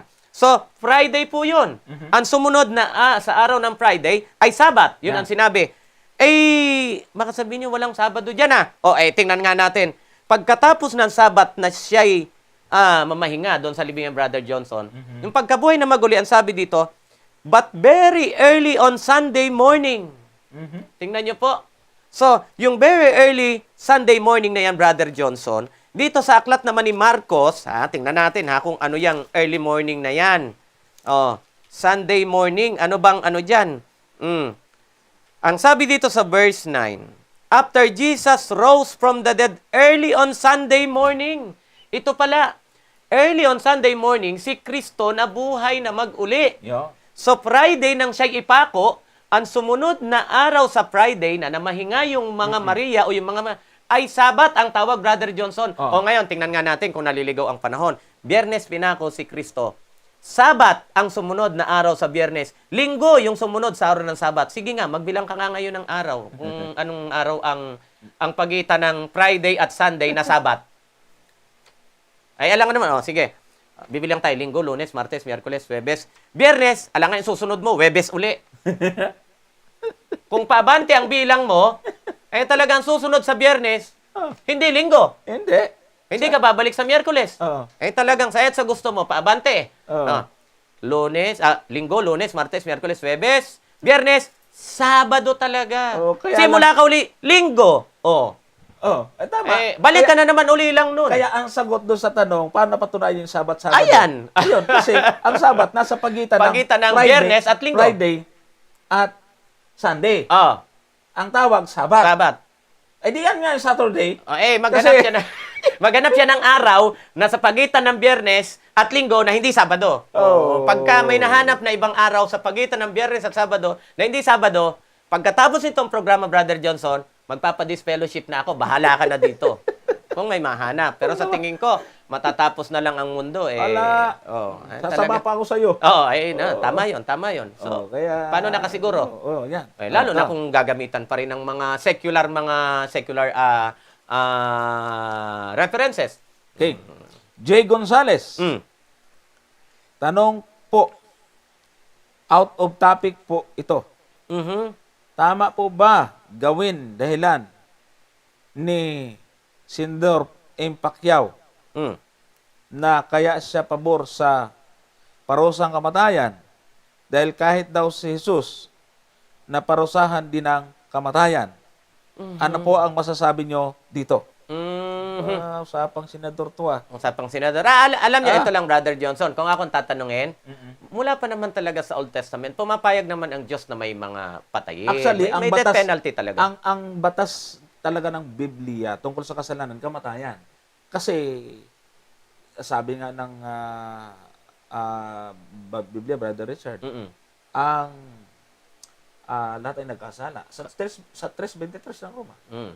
Ang kabayaran Kamatayan. ng kasalanan, Kamatayan. kamatayan.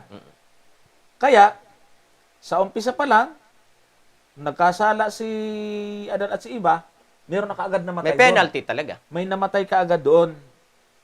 Bukod doon sa, nagkaroon na sila ng kamatayan, hindi man kaagad-agad namatay, pero namatay talaga sila. Hindi naman sila buhay ngayon eh. Tama.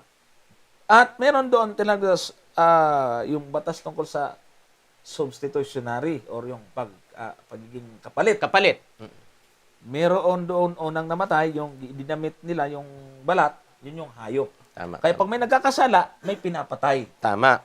At alam na rin natin na nagkaroon ng bahagi ng kanilang civil law sa batas ng Israel, sa bansa ng Israel, na ang nagko-commit ng mga malalim na kasalanan ay kamatayan talaga ang hatol.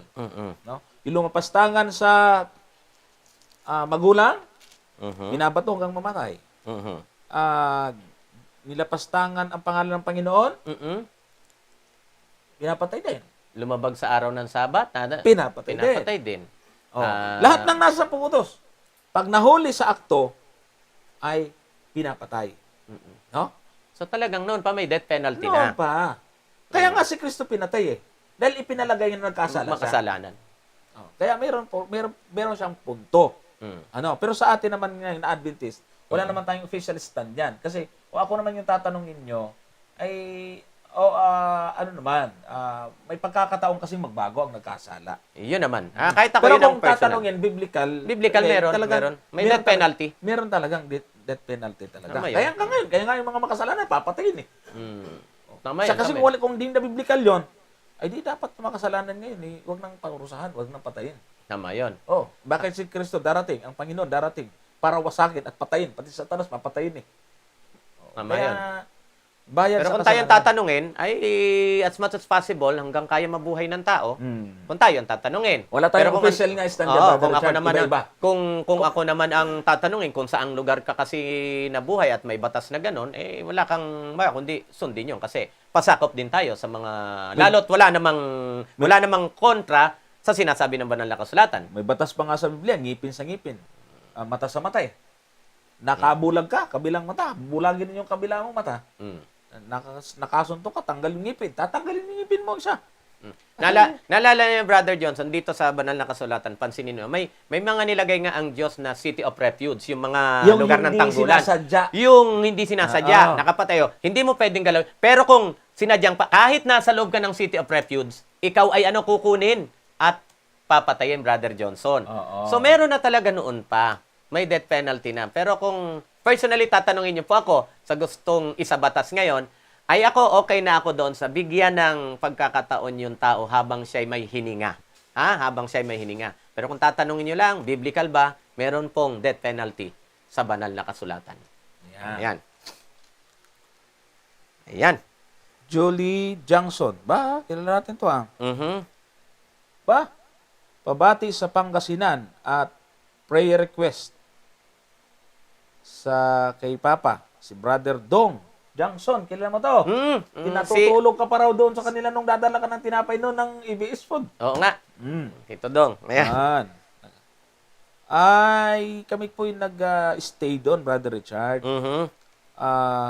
Sayang nga, hindi niyo ako nakasama, pero iba rin kasi napaglingkuran natin. Medyo napagod siguro, kung ano man, medyo nakakaramdam ng hindi maganda sa katawan. Ay, ang Panginoon, malakas ka sa Panginoon, Brother Dong. Kaya ako naniniwala. Pero ipapipray natin mamaya. Tama. Si Brother Binami naman. Itanong ba ang Kuya Ami? Ano ba yung pwede nang kunin kay Ate Lea? Nakuha. Tapos Dito na, tapos na. Bere. Medyo hindi yata hindi yata na-update. Ano na po? Wala. Swak na po yun. Pinaghatian. Actually, bibili na nga natin ng gamit yun. Tama, tama. Salamat Kuya Ami at salamat sa patuloy niyong pagsuporta. Efren C. Bakit po nakasama sa Bible ang Book of Esther. Esther? Ayan. Pagdating doon sa mga pag-canonize ng Bible, Ng mga Bible. kapatid, pinag-aralan muna yung mabuti kung dapat bang isama. No? Yeah. Although, brother, tawag dito, sino yan? Efren. Efren. Ito, handa naman tayo. Meron tayong systematic theology book dito. Pwedeng pero mahaba-haba. So, gusto niyo, sa mga susunod, Brother Johnson, papyawan natin. Paano nga ba pinili? Bakit? Actually, kahapon, yan ang topic ko. Kasi alam nyo ba, ngayon sa Pilipinas ay Month of the Bible. Oh. Month of the Bible. Pansinin, Brother Johnson, ang standard, sabi ni Isaiah sa Isaiah 8:20, Sa kautusan. sa kautusan at sa patotoo, kung hindi sila nagsasalita ng ayon dito, ay tunay na walang liwanag o walang umaga sa kanila. So, yun ang magiging basihan. Ibig sabihin, kapag ang mga kasulatan, iiral o kahit sinong tao ay magpapahayag ng ganito-ganyan at laban doon sa pamantayan, saan? Sa kautusan, sa kasulatan. Actually, ang sinasabi ni Isaiah na kautusan at patotoo, walang iba kundi yung unang 5 libro na sinulat ni Moses, Brother Johnson. Pag kumontra doon sa mga bagay na yon, ay tunay na hindi po totoo ang kanilang sinasabi. Pero dito sa Book of Esther, papyawan natin, ay tinanggap ito.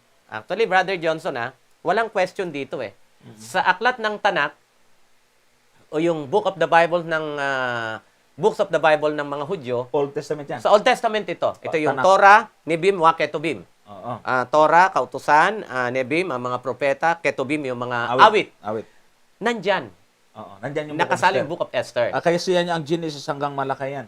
Genesis hanggang Malakay sa atin, sa mga Hudyo, ito yung Genesis to 2nd Chronicles. Yan. Yun ang arrangement ng kanilang Bible. Kasi iba yung kategorya nila Meron sila yung mga minor prophet. Si Daniel nga, isinali lang Kasama pa rin Malakay, pero parang iba yung major prophet, iba yung minor. Tama. At pati nga aklat ni Daniel, ito papaano na rin natin. Pati nga aklat ni Daniel ay isinama hindi doon sa mga minor prophets kundi doon sa mga awit.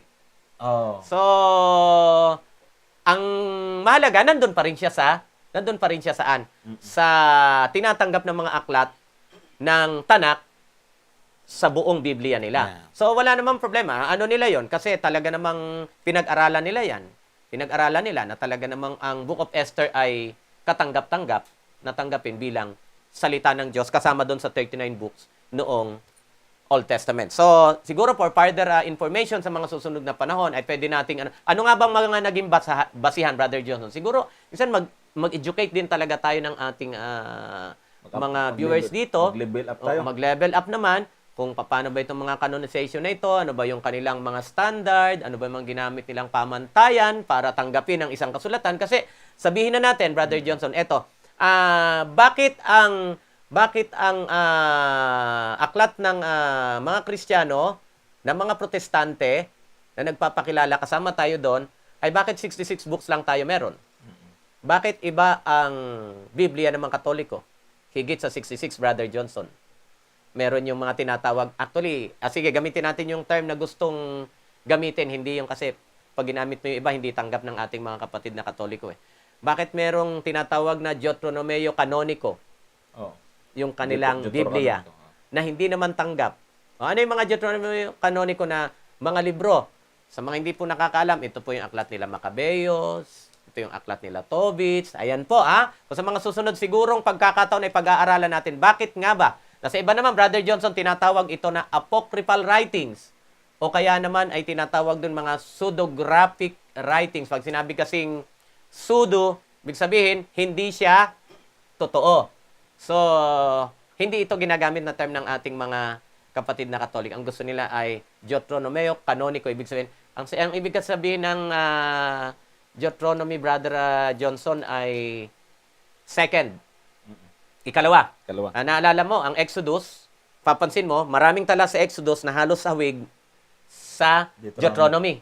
Tingnan mo, ang Exodus 20, Exodus 20, makikita mo, ang tala naman ng pagbibigay ng 10 utos nasa Deuteronomy chapter 5. Makikita mo yung aklat ng Leviticus, yung pagbabawal ng mga karumal-dumal. Makikita mo naman sa Deuteronomy chapter 14. So, second ito kumbaga may backup. Ito yung backup. So, ito rin ang gustong ipakita ng ating mga kapatid na Katoliko na yung tinatawag nilang mga Deuteronomio ay backup second ito na mapagkakatiwalaan. Pero ang tanong, bakit hindi ito tanggap? Yeah. Lahat ang Esther tinanggap. Bakit? Bakit itong mga hindi tinanggap? Pag-aaralan natin sa susunod na mga pagkakataon yan. Oo. At least binigyan natin ng maiksi at maikling backgrounder. Okay. Mhm. Mula kay Liner Ragot. Mhm. God po, about po sa law. Ang Mosaic law po ba ay nawala na noong napako si Jesus sa cross? Mosaic law na wala na. No. Alam nyo, Brother Johnson, tayo pag kasi contextualize.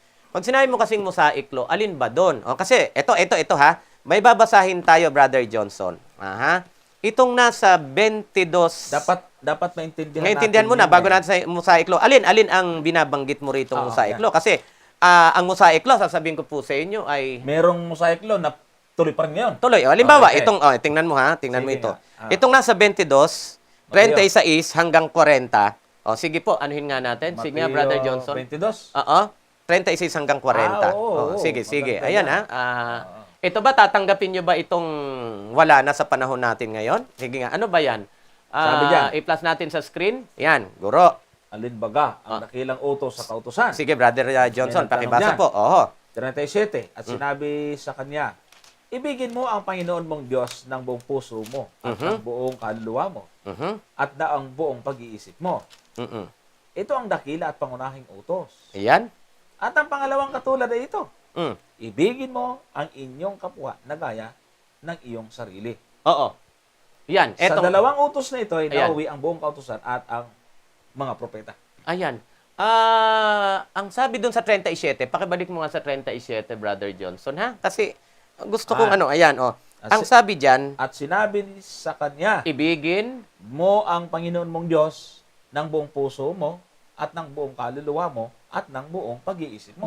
bago ko ipa-plus sa'yo yung susunod na talata, etong tanong, yung bang talatang yun, sa panahong Kristiyano ngayon, sa mga naglilingkod talaga sa Panginoon, yung bang utos na ibigin mo ang Panginoon mong Diyos ng buong puso mo, tatanggihan nyo ba yun? Tatanggihan nyo po ba yun? Hindi naman galing kay Kristo yan. Oo. Sinipig niya yan. Tingnan mo ha, tingnan mo. Ano bang tawag doon? Mosaic. Ng Old Testament. Talagang mosaic yun. Tingnan natin, Ikalawang Hari, 23-25. Ayan. Yan po natin ha. Mari. Kasi kung lahat ng kautusan ni Moses, aayawan nyo sa paano yon? Aayaw nyo ba yung pag-ibig sa Ikalawang Hari, 23-25? Yun. Aayawan nyo ba yung ibigin mo ang Diyos? Ang buong puso, buong lakas, buong kaluluwa dahil nabasa mo na kautusan ni Moses? Ayan, ang sabi. At walang naging hari, Nagaya niya, mhm, nauna sa kanya, mhm, na bumalik sa Panginoon mhm, ng buong puso niya mhm, at ng buong kaluluwa niya mhm. at ng buong kapangyarihan niya. Oo. Ayon sa buong kautusan ni Moses. Moises, Ayun palang na may bumangon mang sumunod sa kanya, nagkaya niya. ayun palang pag-ibig ng buong puso, buong kaluluwa ay tinawag na pag-ibig sa Diyos, buong puso, tinawag ng kautusan ni Moises. Moses. Ngayon, kaya nga tinanong ko kung aayawan nila yan ngayon Oo nga. Pag inayawan mo yan, di ayawan na, ha? Hindi na dapat sundin alin ang utos na ibigin ang Diyos ng buong puso, buong lakas, buong kaluluwa kasi nabasang kabilang sa kautosan ni Moses. Kaya titingnan natin, mga kaibigan at mga kapatid, ha? Ay, logical naman tayong tao, Brother Johnson, Hindi naman tayong hindi nag-iisip. Oo. Ulitin natin. Ano bang gusto nyong utos ang walain at itira? Halimbawa, may kinalaman sa moral law. Alin ba dyan sa 10? Brother Johnson, ito lang. Alin ba dyan sa 10 ang ayaw nyo? Sigurado ako isa lang, Sabat. Sa mga protestante. Sa mga kapatid nating mga katoliko. Alin ba dyan sa 10 ang ayaw nyo? Diretsahin nyo na kami. Sa 10, 2 lang ang ayaw nyo. Pagsamba sa mga Diyos-Diyosan, yung mga rebulto at araw ng Sabat. Yung 8, gusto nyo ng lahat. Sigurado na po yun. Alam mo kung ba't siguro ko, Brother Johnson? Abay, nandun sa 10 utos nila sa mga simbahan sa bato ngayon. Pumunta ka ngayon sa mga simbahan ng ating mga kapatid na Katoliko. May mga 2 tapyas ng bato na 10 utos ng Diyos Nakikita ko yung 8 nandun yung 8 nandun.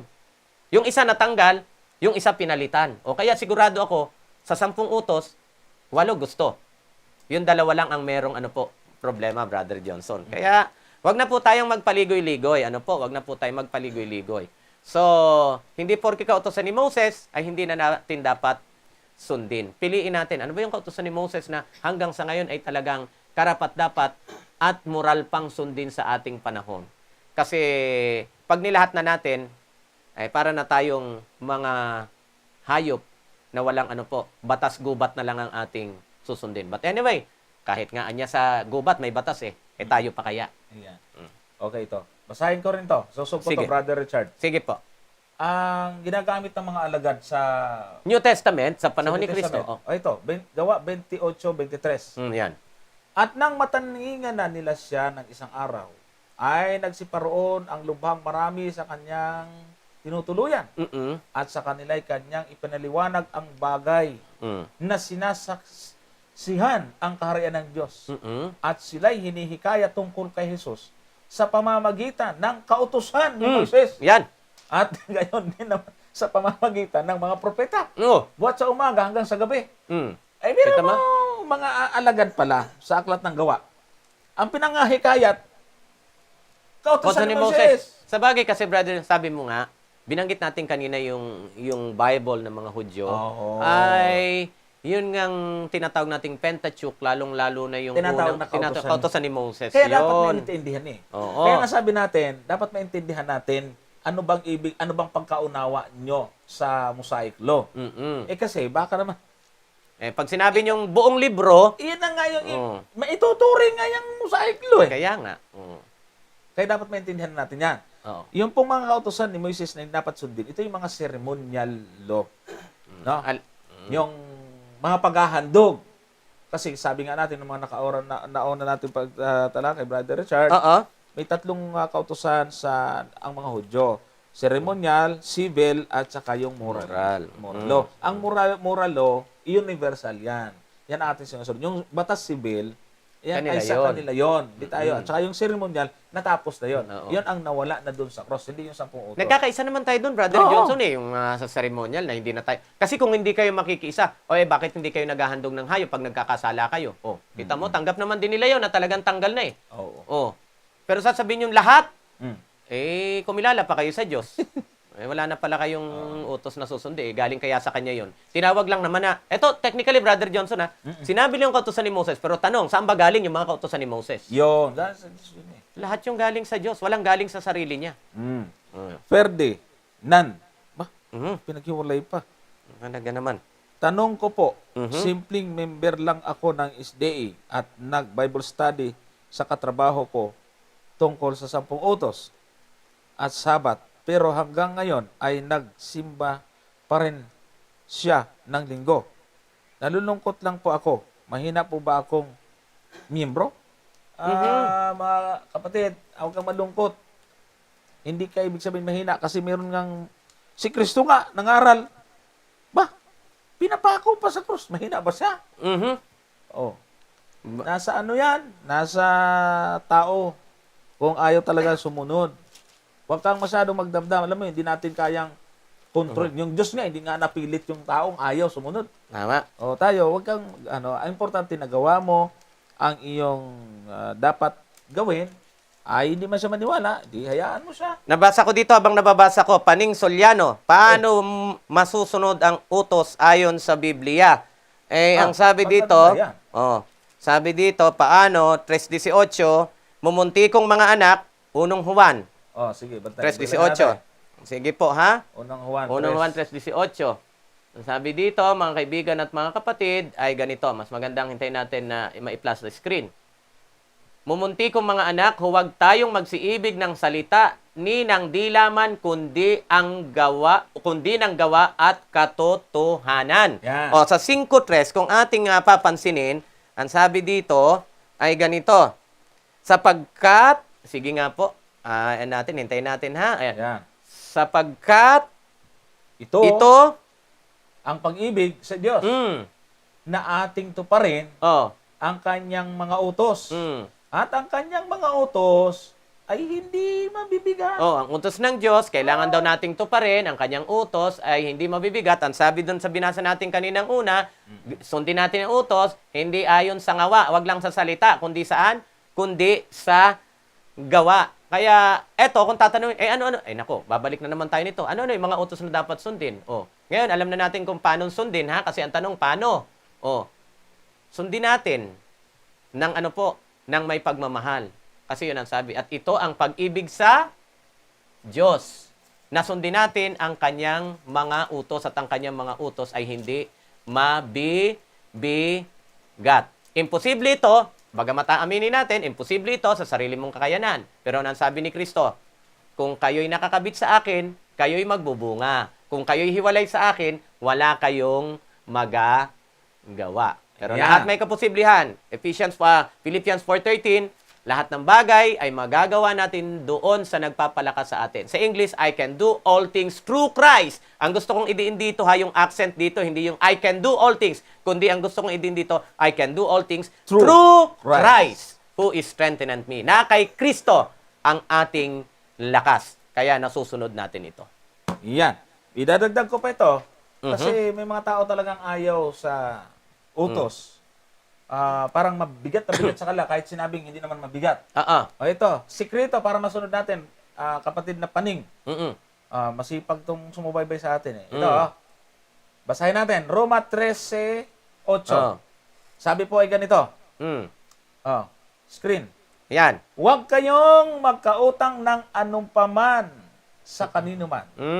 Maliban na sa mga ibigan kayo. Yan. Sapagkat ang umiibig sa kanyang kapwa ay nakaganap na ng kautusan.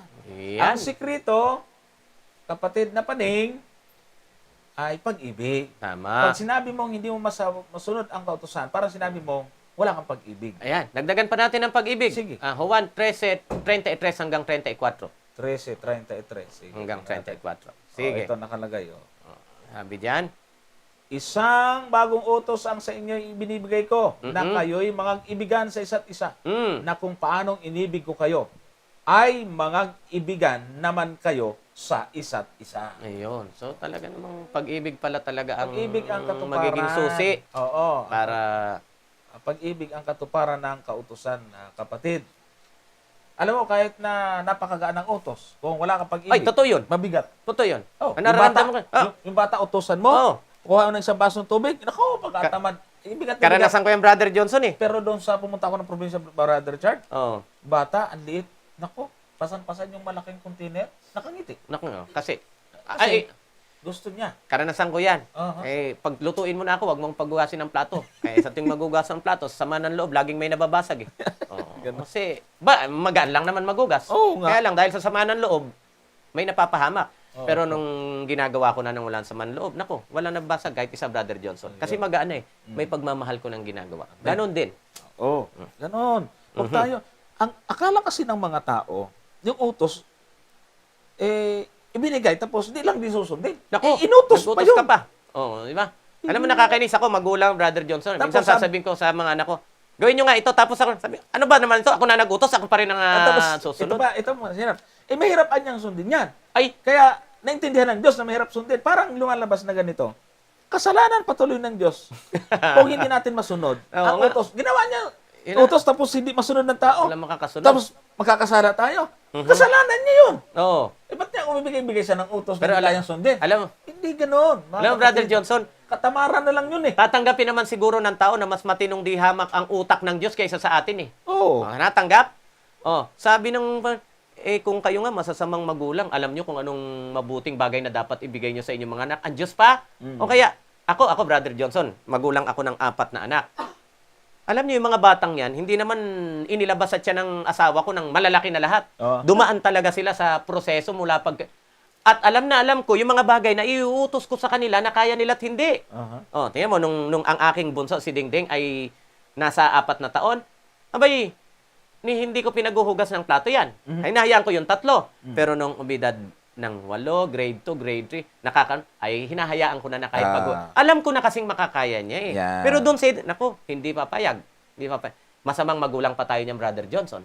Ang Diyos pa na napakatino, napakatuwid, napakabanal, mag-uutos ng isang utos na alam niya naman pala, hindi kayang sundin ang kanyang mga utusan. Saan ka naman nakakita po ng ganyang kaisipan, ha? Yeah. Kaya, bago pa iutos ng Diyos, siya'y maalam sa lahat. Biro mo, siya'y maalam sa lahat. Nagbibigay ng utos, di pala alam na hindi masusunod. Maghanap ka ng ibang Diyos na mas makatwira namang mag-uutos na alam niya, ang iuutos niya, masusunod ng kanyang uutusan.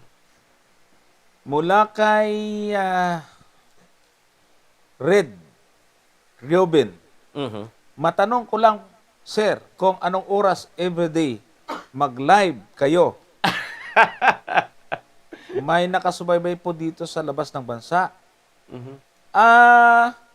Ngayong darating na linggo ay Malamang mapaparami tayo. malamang. Mm-mm. May announcement naman po kami. Pero ang ating regular talaga ay Tuesday at At Thursday. Thursday, opo. Sa Thursday, makakasama natin si Brother Albert Arellano. Yan, pinapauna na natin yan, ha? Oo. Yung ating isang masibag dasig na bagong kaanib. At bukas, malamang, meron tayo. No, Brother Richard? Kung kaya pa ng powers mo yun. Ay, kaya yun. Ayan, Kaya yun. pala Kasi pwede naman, Brother Johnson, tal 16, pwede naman natin ngayon kahit na 4 lang o 3 sa isang araw Yeah. para yung, kung loloobin ng Panginoon, 3 oras lang natin mahigit na gagawin yon. So marami tayong oras na ipagpapahinga, kaya God will kakayanin ng powers natin. Dave Argyo Kausaray. Mhm. Grabe mga pangalan ito. Kaya nga, pinahirapan Good tayo. PM po. Tanong ko lang po sa Joshua. Mhm. Maano ba to? Joshua ba to? 5:15. Pati rin si Moises pinahubad din ang kanyang sandal. Bakit hindi natin ginagawa ngayon na hubarin kung tayo po ay pumapasok sa church? Nakita ko po kasi dito sa Qatar na ang mga Muslim po na sinusunod nila.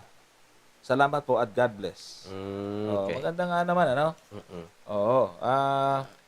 Yung kay Moises kasi kapatid ay pakita naman natin na talagang word for word sinabi. Sinabi. Pero sa panahon ng mga Kristiyano at sa panahon ng Kahit na ng pupulong panahon nila, ni Kristo. ay wala na ho tayo makitang record doon ng mga Kristiyano Pagpunta na sa pagpupulong, sinagoga, naguhubad. tatanggalin yung mga... Walang ganun. Kasi kung napakahalagang bagay niya, Special Brother kasing Johnson. pakikipag-meet ng Panginoon yung kay Moises para sa isang special na misyon. Kapatid. Alam mo, Brother Johnson, nagsasalita ka pa. Gusto kong mabanggit nga itong ito yung Council of Jerusalem, yun, nasa chapter 15. May mga napakahalagang issue na ang gawa ng mga apostol. May napakahalagang mga issue na ni-resolve sila rito eh. At itong mga bagay na ito ang ipinagbilin. Sa 5 siguro yan. Dito rito sa 15, simulan natin sa 28 hanggang sa 29. Sa dito, Sa talatang, 28 hanggang 29. ayan, 28. Ayan. Ayan. Ang sabi Tingnan diyan. natin. Sapagkat, tama ba? Opo, yan yun. Yan yun. Pinagaling ng Espiritu Santo at namin na huwag kayong atangan ng lalong mabigat na pasanin maliban sa mga bagay na ito na kinakailangan. Sunod. Tama? Opo, Ito, tama. Sige. na kayo'y magsiilag sa mga bagay na inihain sa mga Diyos-Diyosan at sa mga dugo at sa mga binigti at sa mga pakikapid. Kung kayo'y mangilag sa mga bagay na ito ay ikabubuti ninyo. Paalam na sa inyo. Ayan, tingnan nyo, napakahalaga nitong Council of Jerusalem kasi ang issue rito, yung hindi matutuli ayon sa kautusan ni Moses, hindi maliligtas. O tingnan mo, kaligtasan talagang rito, Brother Johnson. Pero, never na naging issue dito yung pagpapasok ng tsinelas sa sinagoga o hindi. So, hindi. Nasa 5 yun yung sa pagtutuli. Oo, yan, 5. At kahit nga dito sa... sige. Dapat pag nagsitinding ilan sa sikta ng mga parasyon, nagsasampalatayan, nagsasabing kinakailangan sila tuliin at sa kanila'y pinagbiling ganapin ang kautusan ni Moises. Yan. So, makikita natin dito, Brother Johnson, ano talaga to? Council to eh. Konseho to eh. Kaya kung ano yung pinakamahalagang pinag-uusapan nila ay dumadaan sa konsilyo. Tama. Kaya nga yung issue na sinasabi, nagkaroon ng palitan yung Sabat patungkol sa linggo, hindi rin naging usapan nila eh. Kaya hindi totoong Tama yun. nagkaroon ng pagpapalit. Kaya. So kaya dito nakita nga natin na ang mga Kristiyano ay pinailag saan? Sa mga inihain sa Diyos-Diyosan, sa dugo, sa pakikiapid, etc. So hindi isinali dito yung yung pagtatanggal ng sapatos o ng tsinelas o ng sandal saan? Sa pagpasok sa sinagoga. So hindi na po naging issue ito, Brother Johnson. Kasi talaga naman, iniisip natin, Brother Johnson, na kahit saan naman talaga kung tutuusin, kahit saan ka pumunta, kahit sa loob ng kotse, kahit sa loob ng bahay, nandiyan ang presensya ng Panginoon, Brother Johnson.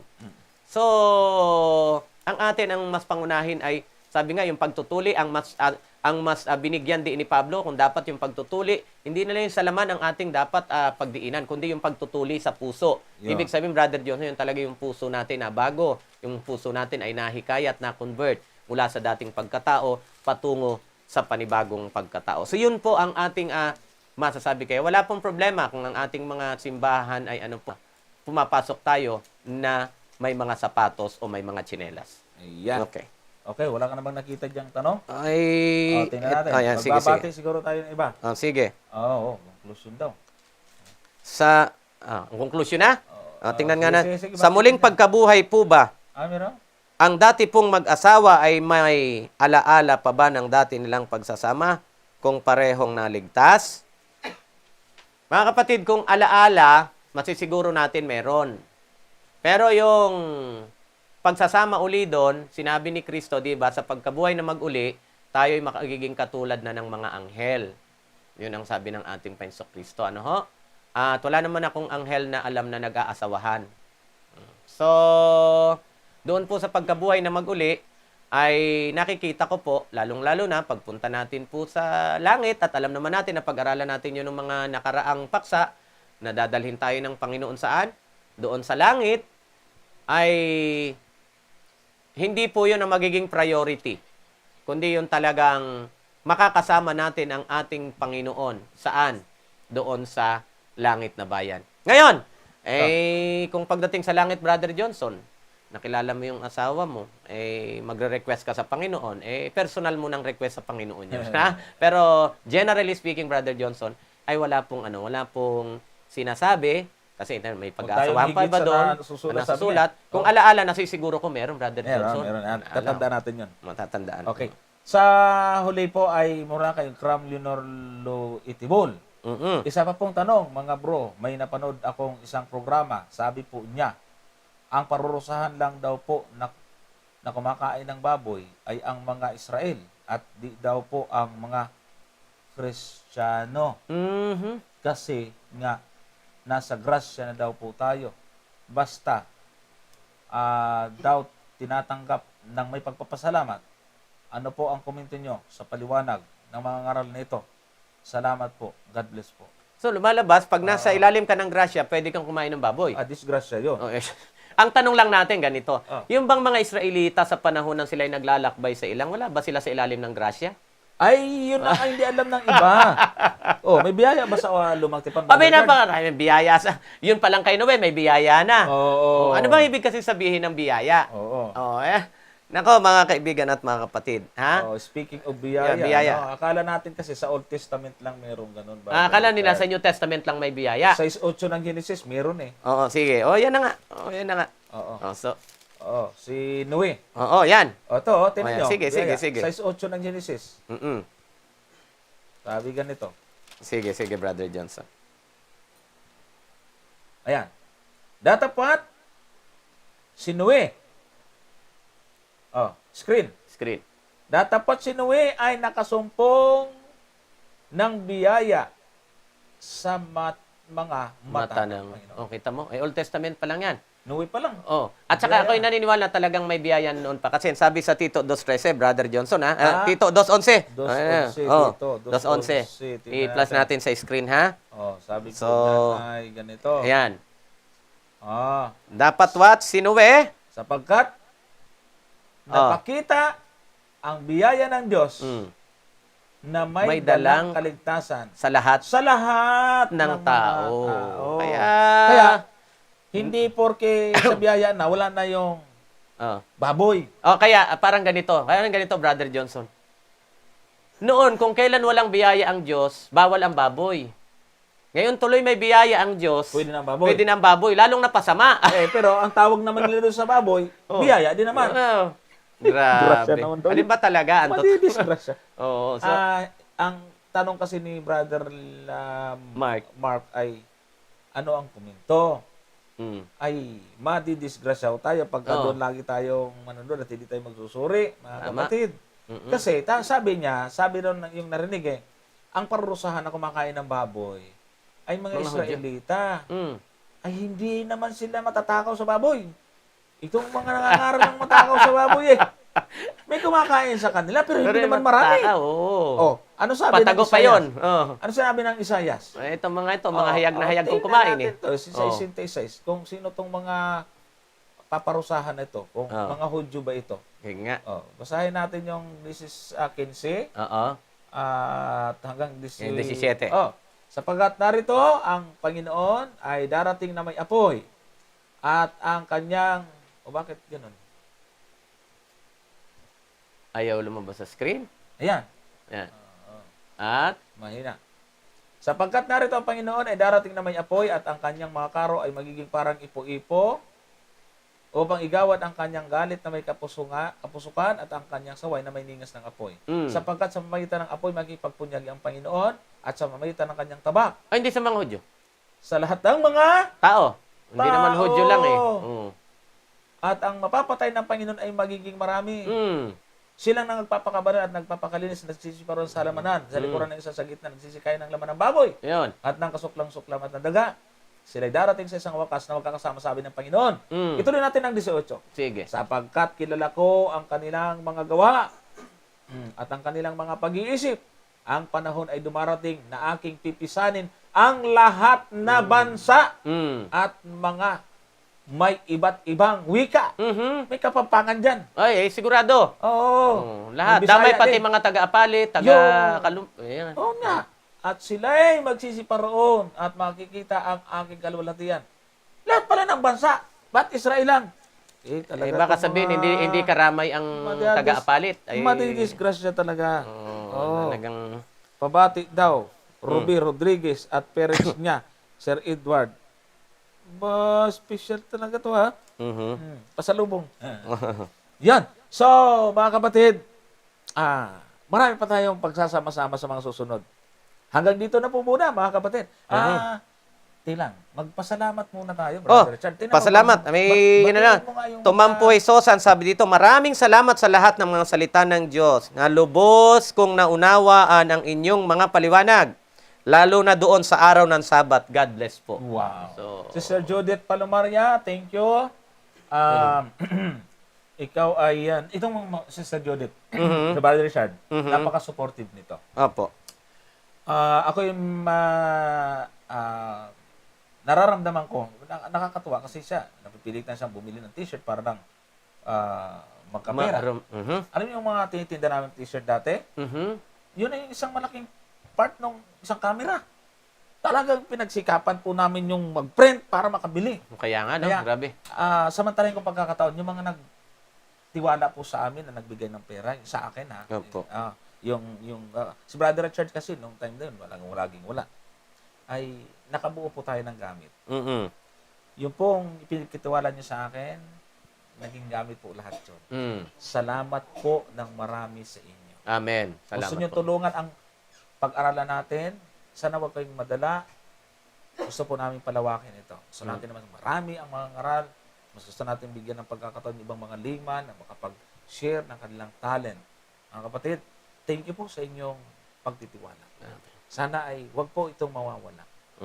Basta, na tinitsak ko namin sa inyo na anuman inyong tulong na ipagkakalob sa amin, yan po ay hindi masasayang. Amen. Bago tayo lubusang magtapos, Brother Johnson, ay tanong ni Paning Soliano sa mga susunod na pagkakataon, ay sagutin siguro natin to. Maganda yung tanong niya kasi, bakit hindi sila nakapasok sa kapahingahan Ito ng maganda. Diyos na Isisave nagbantay ko na to. naman sila sa Sabat? Tanong po yan mula sa Aklat ng Mga Awit 95 talatang 11. Sasagutin natin yung katanungan na yan sa mga susunod. Bukas. Sa ating live na live din po tayo kung luluubin ng Panginoon bukas, Brother Johnson, at sa mga giliw nating taga-subaybay. Oo. Ayan. Yan. So, Okay.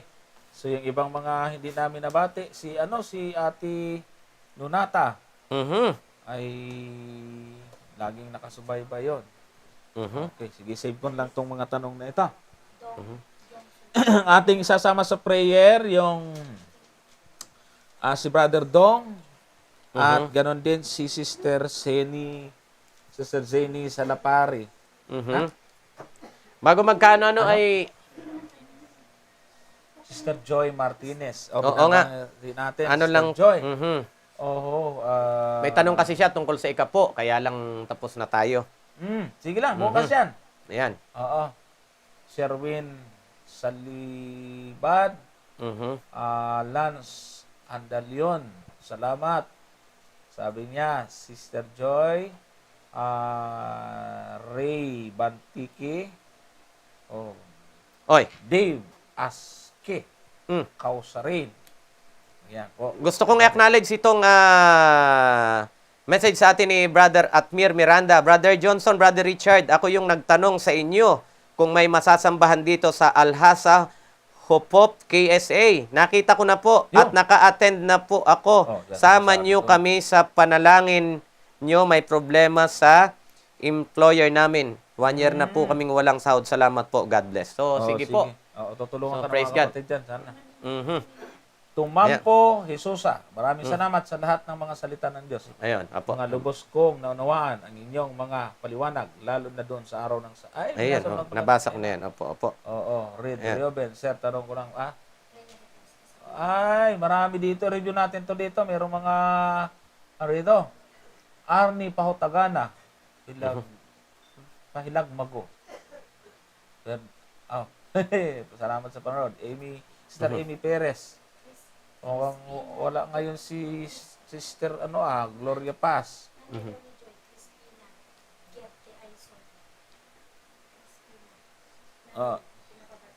Nanay ni Sister Jormay Martinez. Ang pangalan ay, binabati po namin ang nanay ni Sister Joy, si Nanay Crispina Gerty. Yan. So, Sister thank Eme you po. Perez Yamano, thank you daw po. God bless. At si Lance Andalion Porino, kailan po kayo uli magla-live? If God's will po, bukas live Bukas, po uli kami. siguro. Mhm. Ano sir? May iwan ba yan? Yun. Purihin ng Panginoon. Oo. So tayo po ay manalangin. Isasama po natin si Brother Dong at Sister Zeni Salapare.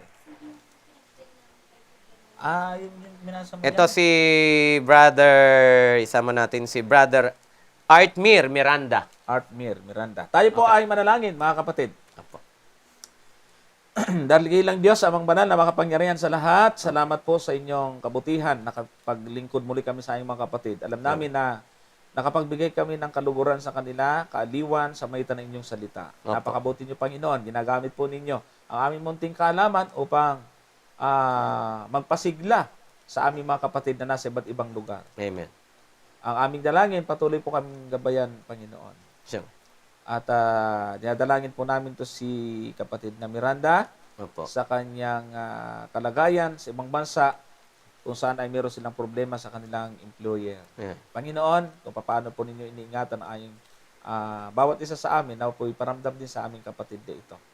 Dinadalangin din po namin si Ate Zeni Salapari. Siya po ay nagkaroon ng stroke. Ang aming hiling, Panginoon, ay patuloy na gabayan at kalingahin ang aming kapatid at kaibigan ito. Ibalik ang kanyang kalakasan at ang kanyang kalusugan. Panginoon, kung paano kayo nagpagaling noon. Alam namin na ngayon ay patuloy ang inyong pangako. Ang inyong mapagpalang kamay at kapangyarihan ay may kakayanang magsauli ng aming mga kalusugan. Amen. At ganoon din si Brother Dong Johnson.